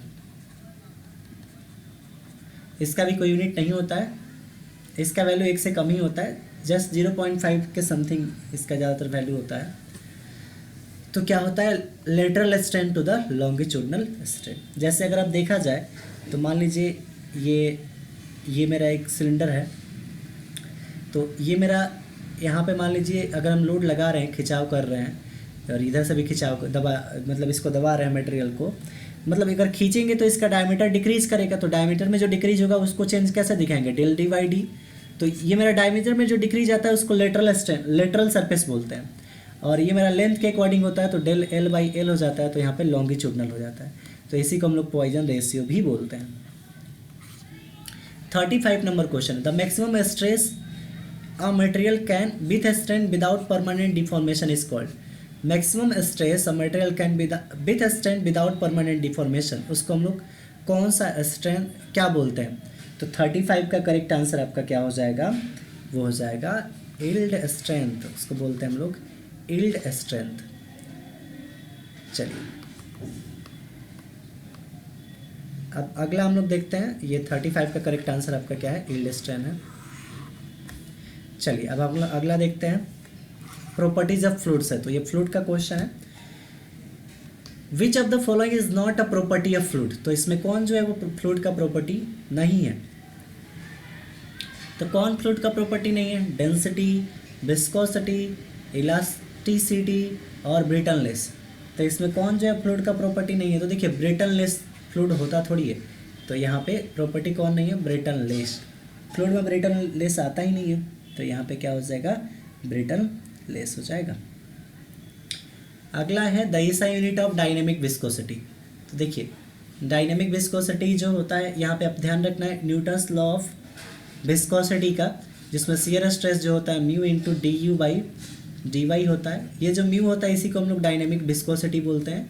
इसका यूनिट जो होता है वो होता है पास्कल सेकेंड, या इसका सीजीएस यूनिट जो होता है वो पॉइज होता है, पॉइज होता है। और ध्यान ये रखना है कि 1 पास्कल सेकेंड में 10 पॉइज होता है। तो इसका यूनिट क्या होता है मेरा? Pascal second. यहाँ पे एसआई यूनिट जो है पास्कल सेकेंड है और सीजीएस यूनिट आपका पॉइज होता है। अगला है 3rd number, kinematic viscosity is defined है। तो देखिए काइनेमेटिक विस्कोसिटी को न्यू से दिखाते हैं, और ये होता है म्यू बाई रो, यानी dynamic viscosity to the density. तो dynamic viscosity by density ratio जो होता है ये मेरा काइनेमेटिक विस्कोसिटी होता है। इसका यूनिट जो होता है मीटर स्क्वायर पर सेकेंड होता है, एसआई यूनिट जो है। और सीजीएस यूनिट अगर आप देखेंगे तो सीजीएस यूनिट आपका स्टॉक होता है। और ध्यान ये रखना है कि 1 मीटर स्क्वायर सेकेंड में मेरा 10 to the power -4 stoke, sorry 10 to the power 4 stoke होता है।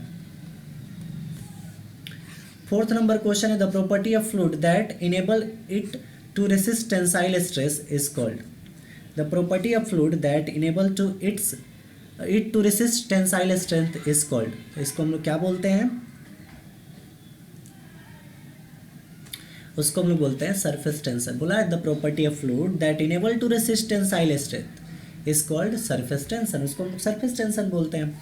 जैसे अगर आप देखेंगे तो वाटर में अगर हम किसी कागज़ को रखते हैं तो वो डूबता नहीं है, तो मतलब ये फ्लूइड पे लेयर बना होता है, ये टेंसाइल स्ट्रेंथ को इनेबल करता है, रेसिस्ट करता है कि ये ना हो, मतलब कागज़ नीचे ना गिरे। तो वो उस प्रॉपर्टी मेरा यहाँ पे कौन सा प्रॉपर्टी होता है? Surface tension. और सरफेस टेंशन का फॉर्मूला क्या होता है? फोर्स पर यूनिट लेंथ होता है।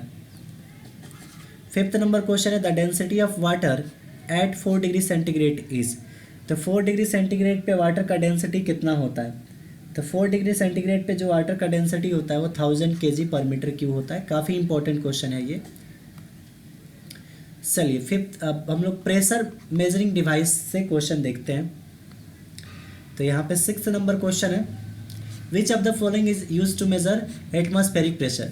तो एटमॉस्फेरिक प्रेशर मेजर करने के लिए हम लोग किस डिवाइस का यूज़ करते हैं, तो हम यूज करते हैं बैरोमीटर का।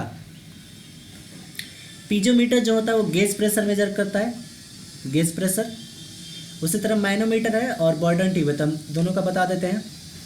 तो मैनोमीटर जो होता है वो हाइट के डिफरेंस के थ्रू जो है वो प्रेशर को मेजर करता है, ये भी प्रेशर आपको मेजर करता है। और बॉर्डन गेज जो होता है गैसियस प्रेशर को मेजर करता है। बैरोमीटर आपका एटमॉस्फेरिक प्रेशर को और पीजोमीटर जो है आपका गेज प्रेशर को मेजर करता है। चलिए 7th नंबर क्वेश्चन देखते हैं। ध्यान ये रखना है कि पीजोमीटर जो होता है वो आपका एटमॉस्फेरिक से नीचे का जो प्रेशर है उसको मेजर नहीं कर सकता है, बिलो एटमॉस्फेरिक प्रेशर से नीचे के प्रेशर को मेजर नहीं कर सकता। 7th नंबर क्वेश्चन है, a U tube manometer is use to measure. तो यूट्यूब मैनोमीटर का यूज हम लोग किसको मेजर करने के लिए करते हैं, काफ़ी इंपॉर्टेंट क्वेश्चन है ये। तो यूट्यूब मैनोमीटर जब भी हम लोग लगाते हैं तो वहाँ से हमको प्रेशर डिफरेंस मिलता है और प्रेशर डिफरेंस हम लोग यहाँ से मेजर करते हैं। चलिए नेक्स्ट क्वेश्चन देखते हैं 8th number, the pressure measure relative to atmospheric pressure is called. The pressure measure relative to atmospheric pressure is called. तो उसको हम लोग क्या बोलते हैं, रिलेटिव टू एटमॉस्फेरिक प्रेशर वाले को, उसको बोलते हैं हम लोग gauge pressure. The pressure measure relative to atmospheric pressure वो मेरा क्या होता है, गेज प्रेशर होता है। 9th नंबर क्या है, which of the following is a not a pressure measuring device. तो इसमें कौन जो है प्रेशर मेजरिंग डिवाइस नहीं है। देखिए वेंचुरीमीटर जो है वो डिस्चार्ज को बताता है, डिस्चार्ज को बताता है। पीजोमीटर मेरा अभी बताया है कि ये गेज प्रेशर को मेजर करता है। बॉर्डन गेज भी गैसियस प्रेशर को मेजर करता है और बैरोमीटर एटमॉस्फेरिक प्रेशर को मेजर करता है। तो प्रेशर मेजरिंग डिवाइस इसमें कौन नहीं है, वेंचुरीमीटर, क्योंकि वेंचुरीमीटर एक तरह से डिस्चार्ज मेजरिंग डिवाइस है। चलिए इसमें 10th नंबर क्वेश्चन देखते हैं, the pressure at a point in a fluid at rest is. The pressure at a point in a fluid at rest is, बोला है कि अगर pressure at a point in fluid, अगर fluid मेरा rest में है तो किसी पॉइंट पे जो मेरा प्रेशर होगा वो कितना होगा। तो मेरा क्या होगा, सेम इन ऑल डायरेक्शन होगा। और ये कौन सा लॉ है, मेरा पास्कल लॉ है, पास्कल लॉ। अब हम लोग हाइड्रोस्टैटिक फोर्स वाले क्वेश्चन को देखते हैं। तो 11th नंबर क्वेश्चन देखते हैं आपका क्या है, the hydrostatic force on submerge surface.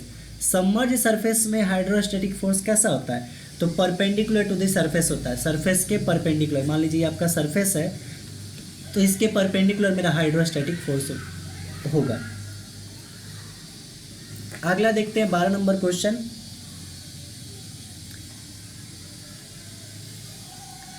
The centre of pressure is the point where. Centre of pressure क्या होता है, द टोटल फोर्स एक्ट, या द प्रेशर इज मैक्सिमम, या the pressure is minimum, none of this. तो इसका correct answer आपका हो जाएगा कि वैसा सेंटर प्रेशर एक ऐसा पॉइंट होता है जहाँ पे टोटल हाइड्रोस्टैटिक फोर्स जो है वो एक्ट करता है, लाई करता है। 13 नंबर क्वेश्चन है, the hydrostatic force on vertical surface is given bye. Vertical surface में जो हाइड्रोस्टैटिक फोर्स होता है, देखिए प्रेशर का फॉर्मूला क्या होता है, रो जी एच होता है। प्रेशर को हम लोग फोर्स अपॉन एरिया लिख सकते हैं, ये क्या हो गया आपका, रो जी एच हो गया। तो यहाँ से फोर्स, इसी फोर्स को हम लोग क्या बोलते हैं, हाइड्रोस्टैटिक फोर्स भी बोलते हैं। तो फोर्स इक्वल टू क्या हो जाएगा, रो जी एच इंटू ए हो जाएगा। तो ये मेरा क्या हो गया, ये आपका हाइड्रोस्टैटिक फोर्स हो गया। तो रो जी एच ए आपका करेक्ट आंसर ऑप्शन नंबर ए हो जाता है। ध्यान रखना होता है कि एच जो मेरा होता है वो मेरा सेंटर ऑफ ग्रेविटी होता है। मतलब कि अगर मान लीजिए ये सरफेस है और सरफेस से कुछ दूर पे यहाँ पे एक ऑब्जेक्ट है, मान लेते हैं कि सरफेस से कितना दूर, 2 मीटर के दूर पे है और इसका जो डिस्टेंस है 4 मीटर का है। तो यहाँ पे जो एच का वैल्यू लेंगे 2 तो पहला हो जाएगा, प्लस ये रेक्टेंगल है तो इसका जो हम लोग सी जी लेंगे वो इसका आधा होता है, तो यानी 4 का आधा 2, तो यानी 2 + 2 4 हो जाएगा। तो यहाँ पे एच जो होता है इसको एच बार से भी डिनोट किया जाता है, तो सेंटर ऑफ ग्रेविटी लिया जाता है, सेंट्रोइड एक तरह से। 14th नंबर क्वेश्चन देखते हैं हम लोग, द डेप्थ ऑफ, बोला है the depth of centre of pressure for a vertical surface. The depth of centre of pressure for a vertical surface. तो वर्टिकल सरफेस के लिए डेप्थ कितना होता है, सर ये क्वेश्चन हमको लगता है थोड़ा सा इनकम्प्लीट है। The depth of the centre of pressure for a vertical surface. यहाँ पे क्वेश्चन वर्टिकल सरफेस अब ट्राइंगल वाला क्वेश्चन है, इसमें इंक्लूड कर लेना है ट्राइंगल का शेप अगर है तो अगर ट्राइंगल का शेप रहेगा तो इसके लिए डेप्थ जो होता है, इस तरह से ट्राइंगल है तो इसका डेप्थ जो ऊपर से लेते हैं हम लोग क्या लेते हैं, इसका CG से 2h/3 का लेते हैं। तो 2h/3 कब, जब ये ट्राइंगल रहेगा तब। 15th नंबर क्वेश्चन हम लोग देखते हैं। The hydrostatic force on a curved surface can be resolve into. Hydrostatic force on a curved surface can be resolve into. तो यहाँ पे हॉरिजॉन्टल एंड वर्टिकल कंपोनेंट से हम लोग उसको रिजॉल्व कर सकते हैं इजीली। अगला हम लोग देखते हैं बुओयेंसी एंड स्टेबिलिटी। तो उससे काफ़ी इंपॉर्टेंट क्वेश्चन है 16 number. Buoyant force is the force exerted by a fluid on submerged object which act। अब buoyant force जो होता है वो upward एक्ट करता है या डाउनवर्ड एक्ट करता है या हॉरिजॉन्टली करता है या नॉन ऑफ दिस। तो ध्यान ये रखना होता है कि buoyant जो फोर्स होता है वो अपवर्ड हमेशा एक्ट करता है। 17th नंबर क्वेश्चन है। The buoyant force is equal to. buoyant force किसके इक्वल होता है? तो buoyant फोर्स जो होता है the weight of fluid displace. अब देखिए एक मान लीजिए टब है, पानी है, ठीक है ना, भरा हुआ है। तो अगर इसमें एक बॉडी को डिबा दिए तो नीचे से फोर्स लगाएगा इसको स्टेबल बनाने के लिए, तो यहाँ पे इतना पानी डिस्प्लेस हो जाएगा जितना बॉडी का वेट है। तो ये जो buoyant फोर्स की बात हो रही है वो किसके बराबर हो जाएगा? जो फ्लूइड इसमें डिस्प्लेस हो गया उतना फ्लूइड का वैल्यू हम लोग निकाल लेंगे तो मेरा किसके बराबर हो जाएगा? buoyant फोर्स के बराबर हो जाएगा। 18th नंबर क्वेश्चन है। The centre of buoyancy is the. Centre of buoyancy क्या होता है? तो बोला है centre of gravity of the submerge object, नहीं, centre of gravity of the displaced fluid, ये होता है centre of gravity of displaced fluid. 19th number question है। A floating body is said to be stable equilibrium if meta centre is. तो हम आपको अभी बता देते हैं कंसेप्ट, कब कोई बॉडी स्टेबल होता है और कब अनस्टेबल होता है। तो ध्यान रखिए, जो एक तरह से मेटा सेंटर जो होता है, मेटा सेंटर अगर मेटा सेंटर एबव है, ऊपर है किसके? सेंटर ऑफ ग्रेविटी के। अगर मेटा सेंटर जो है वो सेंटर ऑफ ग्रेविटी के ऊपर है तो इस कंडीशन में बोला जाता है कि मेरा जो है बॉडी जो है स्टेबल है। इस केस में क्या बोला जाता है कि बॉडी स्टेबल है। तो यहाँ पे मेटा सेंटर क्या होना चाहिए? Above the centre of gravity. Option number A यहाँ पे करेक्ट होगा। दूसरा कंडीशन क्या हो सकता है कि मान लीजिए सेंटर ऑफ ग्रेविटी जो है, सेंटर ऑफ ग्रेविटी ऊपर हो गया और मेटा सेंटर नीचे हो गया, तो इस केस में बोला जाता है बॉडी मेरा क्या है? अनस्टेबल है। इस केस में क्या बोलते हैं कि बॉडी मेरा अनस्टेबल। और एक होता है जब बॉडी मेरा क्या हो जाए? न्यूट्रल हो जाए। न्यूट्रल हो जाए तो उस केस में मेटा सेंट्रिक हाइट हो और सेंटर ऑफ ग्रेविटी हो, ये दोनों एक पॉइंट पे कोइंसाइड कर जाते हैं, तो इस केस में हम बोलते हैं वो नेचुरल है। मेटा सेंटर अगर नीचे आ गया तो बॉडी अनस्टेबल हो जाता है, और मेटा सेंटर अगर ऊपर है और सेंटर ऑफ ग्रेविटी नीचे तो इस केस को हम लोग बोलते हैं स्टेबल। चलिए 20 number question. The Meta centric height is the measure of. तो मेटा सेंट्रिक हाइट जो होता है वो किसका मेजर होता है? तो ये मेरा होता है किसका? स्टेबिलिटी ऑफ फ्लोटिंग बॉडी का। स्टेबिलिटी ऑफ फ्लोटिंग बॉडी का।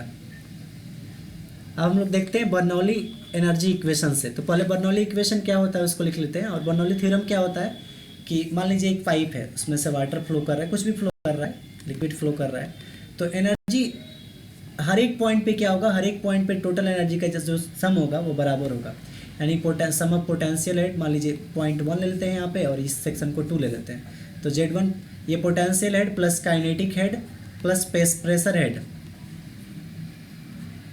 सेक्शन 1 का वो बराबर होगा potential head plus kinetic head at section 2 और plus pressure head at section 2। ये दोनों क्या होगा? मेरा बराबर होगा। ये मेरा आइडियल कंडीशन होता है जब फ्लूइड मेरा क्या हो? आइडियल हो। चलिए तो क्वेश्चन पूछा है Bernoulli equation is based on principal of conservation of. तो कंजर्वेशन ऑफ एनर्जी पे मेरा कौन बेस्ड है? Bernoulli equation. और अगर आपसे कंटिन्यूटी इक्वेशन पूछता है तो कंजर्वेशन ऑफ मास पे डिपेंड करता है। 22 नंबर क्वेश्चन है Bernoulli equation is applicable for. तो किसके लिए अप्लीकेबल है? Steady flow, incompressible, non viscous और ऑल ऑफ एबव। तो देखिए जो मेरा बर्नौली इक्वेशन है वो मेरा स्टडी फ्लो के लिए, इनकम्प्रेसिबल के लिए, non viscous, all of these, सबके लिए एप्लीकेबल है। चलिए 23 नंबर देखते हैं। In Bernoulli equation the term rho by g p by rho g is represent. तो पी बाई रो जी को हम लोग क्या बोलते हैं? Pressure energy per unit weight. इसको क्या बोलते हैं? Pressure energy per unit weight. Pressure energy per unit weight. 24 number question है the sum of pressure head, velocity head and elevation head. Elevation को ही पोटेंशियल हेड भी बोला जाता है। Bernoulli equation is called. तो उसको टोटल हेड बोलेंगे, dynamic head बोलेंगे, स्टैटिक हेड बोलेंगे, या नॉन ऑफ दिस बोलेंगे। तो 24 का करेक्ट आंसर क्या हो जाएगा? Total head. चलिए 25 नंबर क्वेश्चन हम लोग देखते हैं। 25 नंबर क्वेश्चन यहाँ पे है Bernoulli's equation is not applicable for. Bernoulli equation किसके लिए अप्लीकेबल नहीं है? Turbulent flow, compressible flow, viscous flow, all of this. तो देखिए ना ही टर्बुलेंट के लिए अप्लीकेबल है, ना ही कंप्रेसिबल के लिए, और ना ही आपका विस्कस फ्लो के लिए। ऑल ऑफ दिस यहाँ पे हो जाएगा, क्योंकि बर्नौली इक्वेशन जो होता है नॉन विस्कस फ्लो के लिए होता है, मतलब विस्कोसिटी नहीं रहना चाहिए, इनकम्प्रेसिबल फ्लो होना चाहिए, इरोटेशनल होना चाहिए, ये सब उसका एजम्पशन भी ध्यान रखना होता है।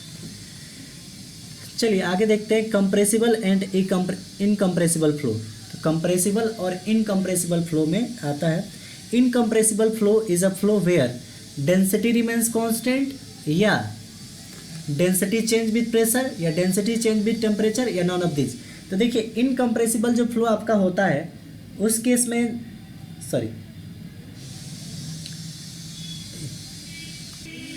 इनकम्प्रेसिबल के केस में मेरा डेंसिटी जो होता है वो कांस्टेंट होता है। इनकम्प्रेसिबल के केस में डेंसिटी मेरा क्या होता है? कांस्टेंट होता है। चलिए 27 नंबर क्वेश्चन है compressible flow is a flow where. Compressible flow क्या होता है? जहाँ पे डेंसिटी मेरा चेंज होता है कि नहीं होता है? तो बोल रहा है कि density remains constant, density change with pressure, density change with temperature. तो प्रेशर और टेम्परेचर के साथ मेरा डेंसिटी चेंज कर जाता है, किसमें? कंप्रेसिबल फ्लो में। तो बोथ बी एंड से यहाँ पे करेक्ट आंसर होगा। 28 नंबर क्वेश्चन है the Mach number use to classify the flow subsonic, sonic and supersonic. तो इन सब फ्लो को पता करने के लिए मैक नंबर का हम लोग यूज करते हैं। अगर मैक नंबर 1 से कम है तो वहाँ पे क्या होगा? सबसोनिक फ्लो होगा, सबसोनिक। मैक नंबर अगर इक्वल टू 1 है तो उसको बोलते हैं सोनिक फ्लो। मैक नंबर अगर ग्रेटर देन 1 है तो वो मेरा होता है सुपरसोनिक। और मैक नंबर अगर ग्रेटर देन 5 हो जाता है तो उसको बोलते हैं हम लोग हाइपरसोनिक फ्लो। चलिए नेक्स्ट क्वेश्चन देखते हैं 29 number. For an incompressible fluid the continuity equation is given by. For an incompressible flow the continuity equation. तो देखिए अगर इनकम्प्रेसिबल होगा तो डेंसिटी दोनों तरफ सेम हो जाएगा, तो मतलब कि ये यहाँ पे continuity equation A1 B1 equal to A2 B2 हो जाएगा। 30 नंबर क्वेश्चन है the critical Mach number for air is approximately. तो critical Mach number for air के लिए जो क्रिटिकल मैक नंबर होता है वो कितना होता है? तो वो होता है 1। एयर के लिए कितना होता है? 1 होता है। तो एयर मेरा कैसा फ्लो हो जाएगा? सोनिक हो जाएगा। कैसा हो जाएगा? सोनिक। मैक नंबर 1 हो गया तो कैसा फ्लो हो गया? Sonic flow. चलिए अब मेरा पार्ट है इसमें बेसिक टर्बो मशीनरी का। तो क्वेश्चन में है turbo machine are device that transfer energy between. किसके किसके बीच में एनर्जी ट्रांसफर करते हैं? Turbo machine. तो ये मेरा क्या है? A rotor and a fluid, a starter and fluid, a rotor a stator. तो इसमें कौन सा आंसर होगा आपका? A rotor and a fluid. तो फ्लूइड से हम लोग रोटर के पास क्या भेजते हैं? एनर्जी का ट्रांसफर करते हैं, और रोटर घूमता है तो हमको क्या मिलता है? इलेक्ट्रिसिटी का एनर्जी मिलता है। 32 नंबर क्वेश्चन हम लोग देखते हैं।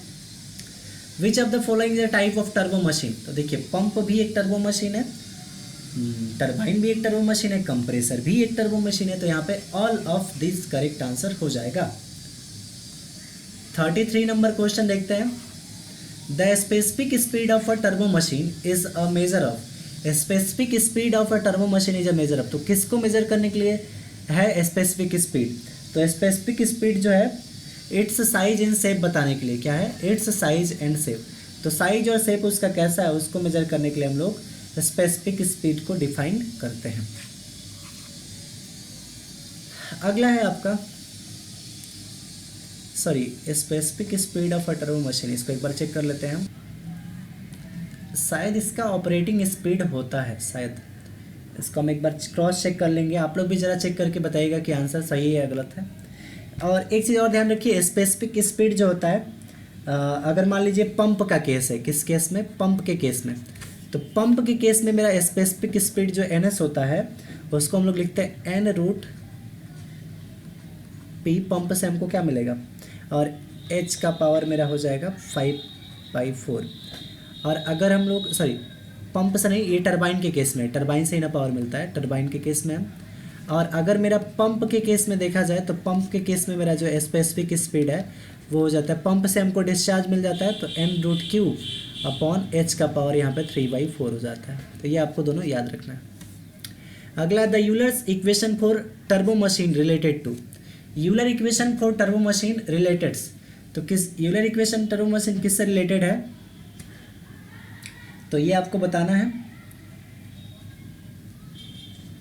तो इसका करेक्ट आंसर आपका क्या हो जाएगा, B, energy transfer and fluid velocity. Energy transfer और फ्लूइड वेलोसिटी के बीच का ये रिलेशन देता है। 35 नंबर क्वेश्चन है, the degree of reaction in turbo machine is the ratio of. तो किसका रेशियो होता है,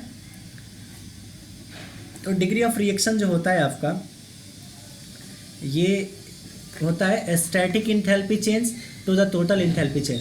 तो स्टैटिक इंथैल्पी चेंज और टोटल इंथैल्पी चेंज को हम लोग अगर कंसिडर कर रहे हैं तो उसको हम लोग बोलते हैं degree of reaction of turbo machines. अब अगला इस देखते हैं क्या है, the Reynolds number is use to determine. Reynold number किसको डिटरमाइन करने के लिए यूज किया जाता है, तो फ्लो रिगिम, जैसे कि लैमिनार है या टर्बुलेंट है। तो ये मेरा करेक्ट आंसर ऑप्शन नंबर ए है। और भी देख लेते हैं हम लोग, pressure drop in a pipe. तो प्रेशर ड्रॉप के लिए भी हम लोग फ्रिक्शन फैक्टर, तो फ्रिक्शन फैक्टर मेरा कैपिटल F होता है। और अगर मान लीजिए इसको हम लोग 64 रेनॉल्ड नंबर से, ये अगर लैमिनार है तब, और टर्बुलेंट का केस आ जाता है तो फ्रिक्शन फैक्टर मेरा क्या हो जाए 3.316 अपॉन रेनॉल्ड नंबर का पावर 1/4। ये मेरा टर्बुलेंट फ्लो के लिए। तो रेनॉल्ड नंबर से ही देखिए ये भी फ्रिक्शन फैक्टर भी निकल जाएगा। तो मेरा ऑल ऑफ दिस यहाँ पे करेक्ट आंसर हो जाएगा। हाँ, चलिए नेक्स्ट क्वेश्चन हम लोग देखते हैं। क्वेश्चन क्या है, the Froude number is use to analyse.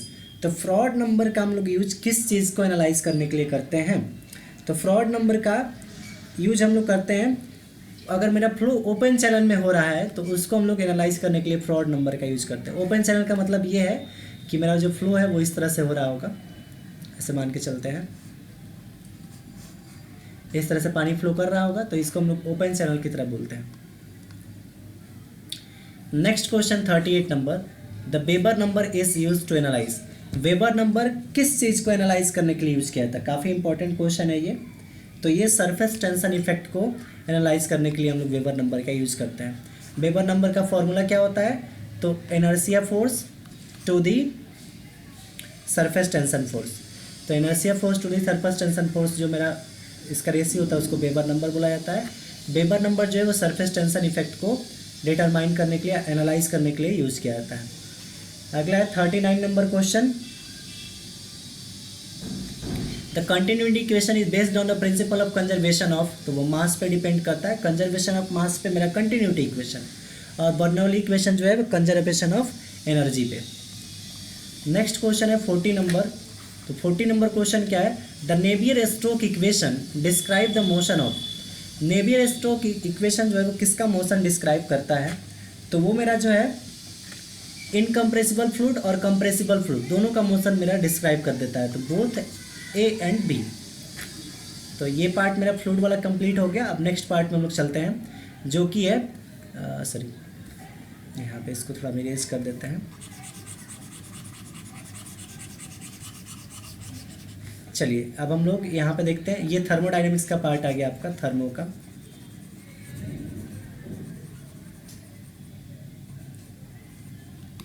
तो थर्मोडायनेमिक्स का पार्ट देखते हैं। Open system, close system and isolated system. First question है, which of the following is an example of an open system. तो ओपन सिस्टम का कौन example है, pressure cooker, thermoflask, piston cylinder arrangement या none of this? तो इसका answer आप लोग बताइए, क्या आंसर है इसका? तो करेक्ट आंसर इसका जो होगा, जैसे प्रेशर कुकर जो है, प्रेशर कुकर ओपन सिस्टम का मतलब क्या होता है? ओपन सिस्टम में जैसे एक मास का ट्रांसफ़र और एक एनर्जी का ट्रांसफ़र। अगर ओपन सिस्टम रहेगा तो उसमें मास भी ट्रांसफ़र होगा, एनर्जी भी ट्रांसफ़र होगा। क्लोज सिस्टम जो रहेगा तो उसमें मास ट्रांसफ़र नहीं होगा बट एनर्जी ट्रांसफ़र हो जाएगा, जैसे पिस्टन सिलेंडर अरेंजमेंट जो होता है। और आइसोलेटेड सिस्टम क्या होगा? आइसोलेटेड में ना ही मास ट्रांसफ़र होगा ना ही एनर्जी ट्रांसफ़र होगा। ठीक है। In a close system mass and energy can across the boundary, गलत है। Only energy can across the boundary, option number B यहाँ पे करेक्ट होगा। थर्ड नंबर क्वेश्चन है an isolated system is one where mass and energy can across the boundary, गलत है। Only energy can across the boundary, भी गलत है। Only mass can across the boundary, भी गलत है। Neither mass nor energy can across the boundary, इसका example पूछा जा सकता है तो थर्मोफ्लास्क जो चाय वाला होता है वो मेरा एक एग्जाम्पल हो सकता है, किसका? आइसोलेटेड सिस्टम का, या यूनिवर्स भी हो सकता है। फोर्थ नंबर क्वेश्चन है which of the following is an example of N isolated system? तो आइसोलेटेड सिस्टम का इसमें कौन एग्जाम्पल है? तो थर्मोफ्लास्क जो है वो मेरा आइसोलेटेड सिस्टम का एग्जाम्पल है। प्रेशर कुकर जो है ओपन सिस्टम का। पिस्टन सिलेंडर अरेंजमेंट जो है वो क्लोज सिस्टम का। फिफ्थ नंबर क्वेश्चन है in thermodynamic system the boundary can be fixed और मूवेबल, रियल और imaginary, both A and B. तो बाउंड्री मेरा फिक्स भी हो सकता है, मूवेबल भी हो सकता है, रियल भी हो सकता है और इमेजनरी भी हो सकता है। तो ये चारों टाइप के बाउंड्री आपके हो सकते हैं। क्वासी स्टैटिक प्रोसेस से अब क्वेश्चन है। क्वासी स्टैटिक प्रोसेस एक बहुत ही स्लो मैनर प्रोसेस होता है जिसको रिवर्सिबल प्रोसेस के अक्रॉस माना जाता है। तो बोला है a quasi static process is one that occurs very slowly या वेरी क्विकली या कांस्टेंट टेम्परेचर या कांस्टेंट प्रेशर। तो वेरी स्लोली, ये बहुत ही स्लो प्रोसेस होता है क्वासी स्टैटिक प्रोसेस, इसलिए क्वासी स्टैटिक प्रोसेस को एक तरह से रिवर्सिबल प्रोसेस भी बोला जाता है। Seventh number question in quasi static process the system is always in. तो क्वासी स्टैटिक प्रोसेस में सिस्टम मेरा किस कंडीशन में रहता है? थर्मोडायनेमिक इक्विलिब्रियम या मैकेनिकल इक्विलिब्रियम या बोथ ए एंड बी। तो क्वासी स्टैटिक प्रोसेस में मेरा थर्मल इक्विलिब्रियम और मैकेनिकल इक्विलिब्रियम दोनों बना रहता है, तो ऑप्शन सी यहाँ पे करेक्ट हो जाएगा। एट्थ नंबर क्वेश्चन है which of the following is a quasi static process? तो इसमें कौन जो एक क्वासी स्टैटिक प्रोसेस है? तो पहला है free expansion, isothermal expansion, adiabatic compression और बोथ बी एंड सी। तो बोला इसमें कौन सा क्वासी स्टैटिक प्रोसेस है? तो आइसोथर्मल एक्सपेंशन और एडियाबैटिक कंप्रेशन, ये यहाँ पे क्वासी स्टैटिक प्रोसेस। एक मिनट। तो जो क्वासी स्टैटिक प्रोसेस होता है वो आइसोथर्मल भी हो सकता है और एडियाबैटिक कंप्रेशन भी हो सकता है। ध्यान रखना आइसोथर्मल एक्सपेंशन और एडियाबैटिक कंप्रेशन, ठीक है। तो ये मेरा क्या हो जाएगा? Both B and C. Ninth number question है a quasi static process is also known as. तो क्वासी स्टैटिक प्रोसेस को हम लोग एक तरह से क्या बोलते हैं? रिवर्सिबल प्रोसेस भी बोलते हैं। क्वासी स्टैटिक प्रोसेस को हम एक तरह से क्या बोलते हैं? रिवर्सिबल प्रोसेस भी बोलते हैं, क्योंकि बहुत सी स्लो प्रोसेस है। 10th नंबर क्वेश्चन जो है वो उसमें बोला है आपसे the work done in quasi static process is represented by the area under the PV diagram. तो वर्क डन जो होता है एरिया अंडर पीवी डायग्राम से दिया जाता है। अगला है point function and path function. चलिए, तो देखिए जितने भी प्रॉपर्टीज है वो सब पॉइंट फंक्शन होते हैं। प्रॉपर्टीज जो भी है प्रॉपर्टीज वो सब मेरे क्या होते हैं? पॉइंट फंक्शन होता है। पाथ फंक्शन कौन कौन से होते हैं? तो पाथ फंक्शन जैसे हीट हो गया और हीट और वर्क, ये सब, ये दोनों मेरे क्या होते हैं? पाथ फंक्शन होते हैं। विच of the following is a point function? तो प्रॉपर्टीज इसमें देखिए वर्क और हीट जो मेरा है वो क्या है? एक तरह से पाथ फंक्शन है। इंटरनल एनर्जी जो है यहाँ पे है वो क्या? वो इंटरनल एनर्जी जो है वो क्या होगा? एनर्जी का ही टाइप है। तो इंटरनल एनर्जी यहाँ पे क्या पॉइंट फंक्शन होगा या पाथ फंक्शन होगा? तो इंटरनल एनर्जी एक तरह से पॉइंट फंक्शन होगा। 12th नंबर क्वेश्चन है which of the following is a path function? तो टेम्परेचर एक पॉइंट फंक्शन है, प्रेशर भी पॉइंट फंक्शन है, वर्क जो है वो एक तरह से पाथ फंक्शन है, वर्क जो क्या है मेरा पाथ फंक्शन। तो ऑप्शन नंबर सी यहाँ पे करेक्ट हो जाएगा। 13 नंबर क्वेश्चन है the change in a point function depend on, the change in a point function depend on. तो पॉइंट फंक्शन का चेंज जो होता है वो किस पे डिपेंड करता है, इनिशियल एंड फाइनल स्टेट पे, पाथ फॉलो पे, बोथ ए एंड बी, या नॉन ऑफ दिस। तो 13 का करेक्ट आंसर आपका क्या हो जाएगा, इनिशियल और फाइनल स्टेट पे। पाथ पे डिपेंड नहीं करता है पॉइंट फंक्शन, ठीक है। 14th नंबर क्वेश्चन है the change in path function depend on. तो पाथ फंक्शन का चेंज किस पे डिपेंड करता है, पाथ फॉलो पे, यानी कौन सा पाथ वो फॉलो किया है। 15th नंबर क्वेश्चन है which of the following is a not a point function. इसमें कौन जो पॉइंट फंक्शन नहीं है, enthalpy, entropy, heat, internal energy. तो पॉइंट फंक्शन इसमें कौन नहीं है, हीट, क्योंकि हीट जो है एक तरह से पाथ फंक्शन है। चलिए अब लॉज ऑफ थर्मोडाइनमिक्स से हम लोग क्वेश्चन देखते हैं। तो 16 नंबर क्वेश्चन है the zeroth law of thermodynamics deals with. तो जीरोथ लॉ ऑफ थर्मोडाइनमिक्स किससे रिलेटेड है आपका, तो ये थर्मल इक्विलिब्रियम से रिलेटेड है। जीरोथ लॉ क्या बोलता है कि मान लीजिए एक बॉडी ए है, दूसरी बॉडी बी है, ये दोनों एक दूसरे के साथ थर्मल इक्विलिब्रियम में है, और बी एक दूसरे बॉडी सी के साथ थर्मल इक्विलिब्रियम में है। तो जीरोथ लॉ ये बोलता है कि ए जो होगा वो सी के साथ भी थर्मल इक्विलिब्रियम में होगा। चलिए 17 नंबर क्वेश्चन देखते हैं आपका। The first law of thermodynamics is based on the principle of conservation of energy. Energy पे बेस्ड है, energy can neither be created not be destroyed. 18 number question है the second law of thermodynamics introduce the concept of. तो concept of second law of thermodynamics को हम लोग बोलते हैं second law of thermodynamics concept of entropy भी इसको बोला जाता है, कंसेप्ट ऑफ एंट्रोपी। इसमें दो स्टेटमेंट होते हैं, क्लॉसियस और केल्विन प्लैंक्स स्टेटमेंट। चलिए 19 नंबर क्वेश्चन है the third law of thermodynamics state that. तो थर्ड लॉ ऑफ थर्मोडायनेमिक्स क्या बोलता है, थर्ड लॉ ऑफ थर्मोडायनेमिक्स बोलता है entropy of perfect crystal at absolute zero is zero. मतलब entropy of perfect crystal at absolute temperature 0 degree पे क्या होता है, जीरो ही होता है। 20 number question the first law of thermodynamics for a close system is given by. तो close system के लिए फर्स्ट लॉ ऑफ थर्मोडायनेमिक्स हम लोग कैसे देते हैं, तो वो हो जाता है Q equal to internal energy plus work done. तो यहाँ पे ऑप्शन नंबर है, मतलब टोटल जो इंटरनल एनर्जी होता है, ये Q जो होता है टोटल एनर्जी, ये इंटरनल एनर्जी प्लस वर्क के बराबर होता है। अब ये है Kelvin Planck's and Clausius statement से क्वेश्चन।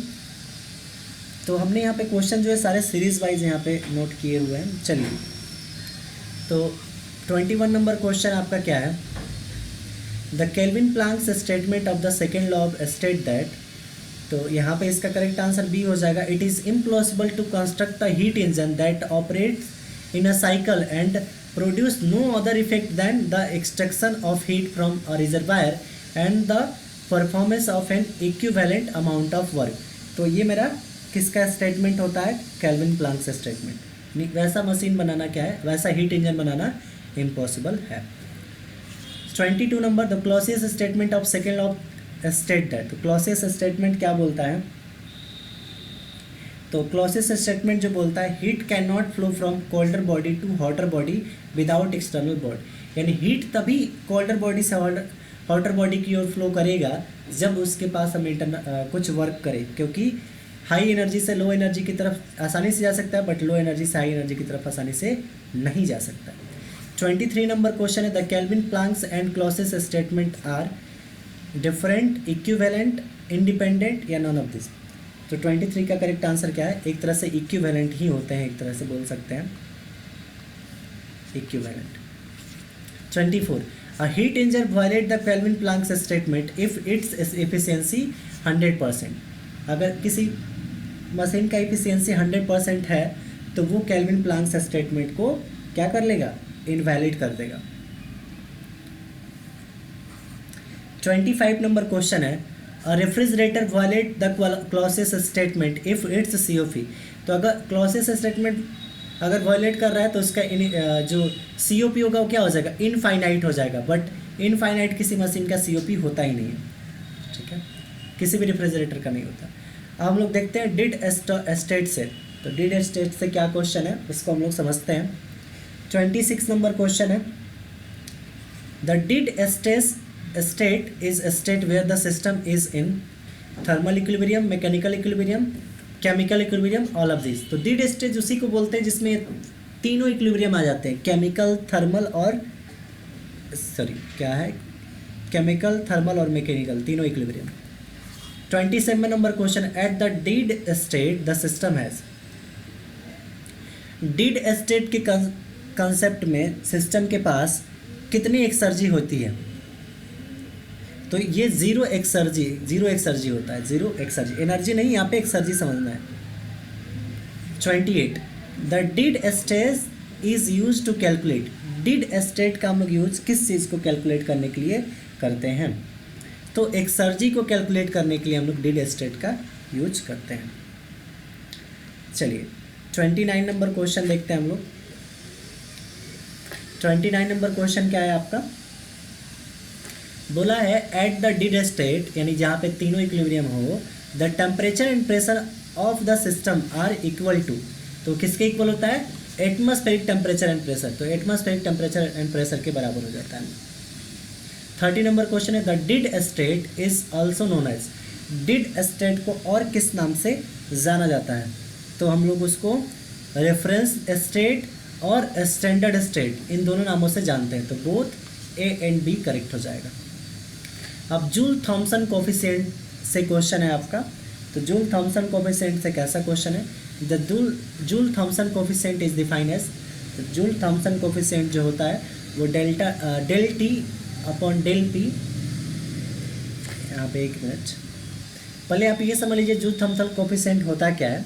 तो ये एक तरह से कोफिशिएंट है जो ये डिस्क्राइब करता है कि टेम्परेचर का चेंज कितना हो गया है ड्यूरिंग गैस का एक्सपेंशन में, जब मेरा इंथैल्पी कांस्टेंट है। तो ये मेरा जो एच दिख रहा है ये कांस्टेंट इंथैल्पी आपको दिखा रहा है।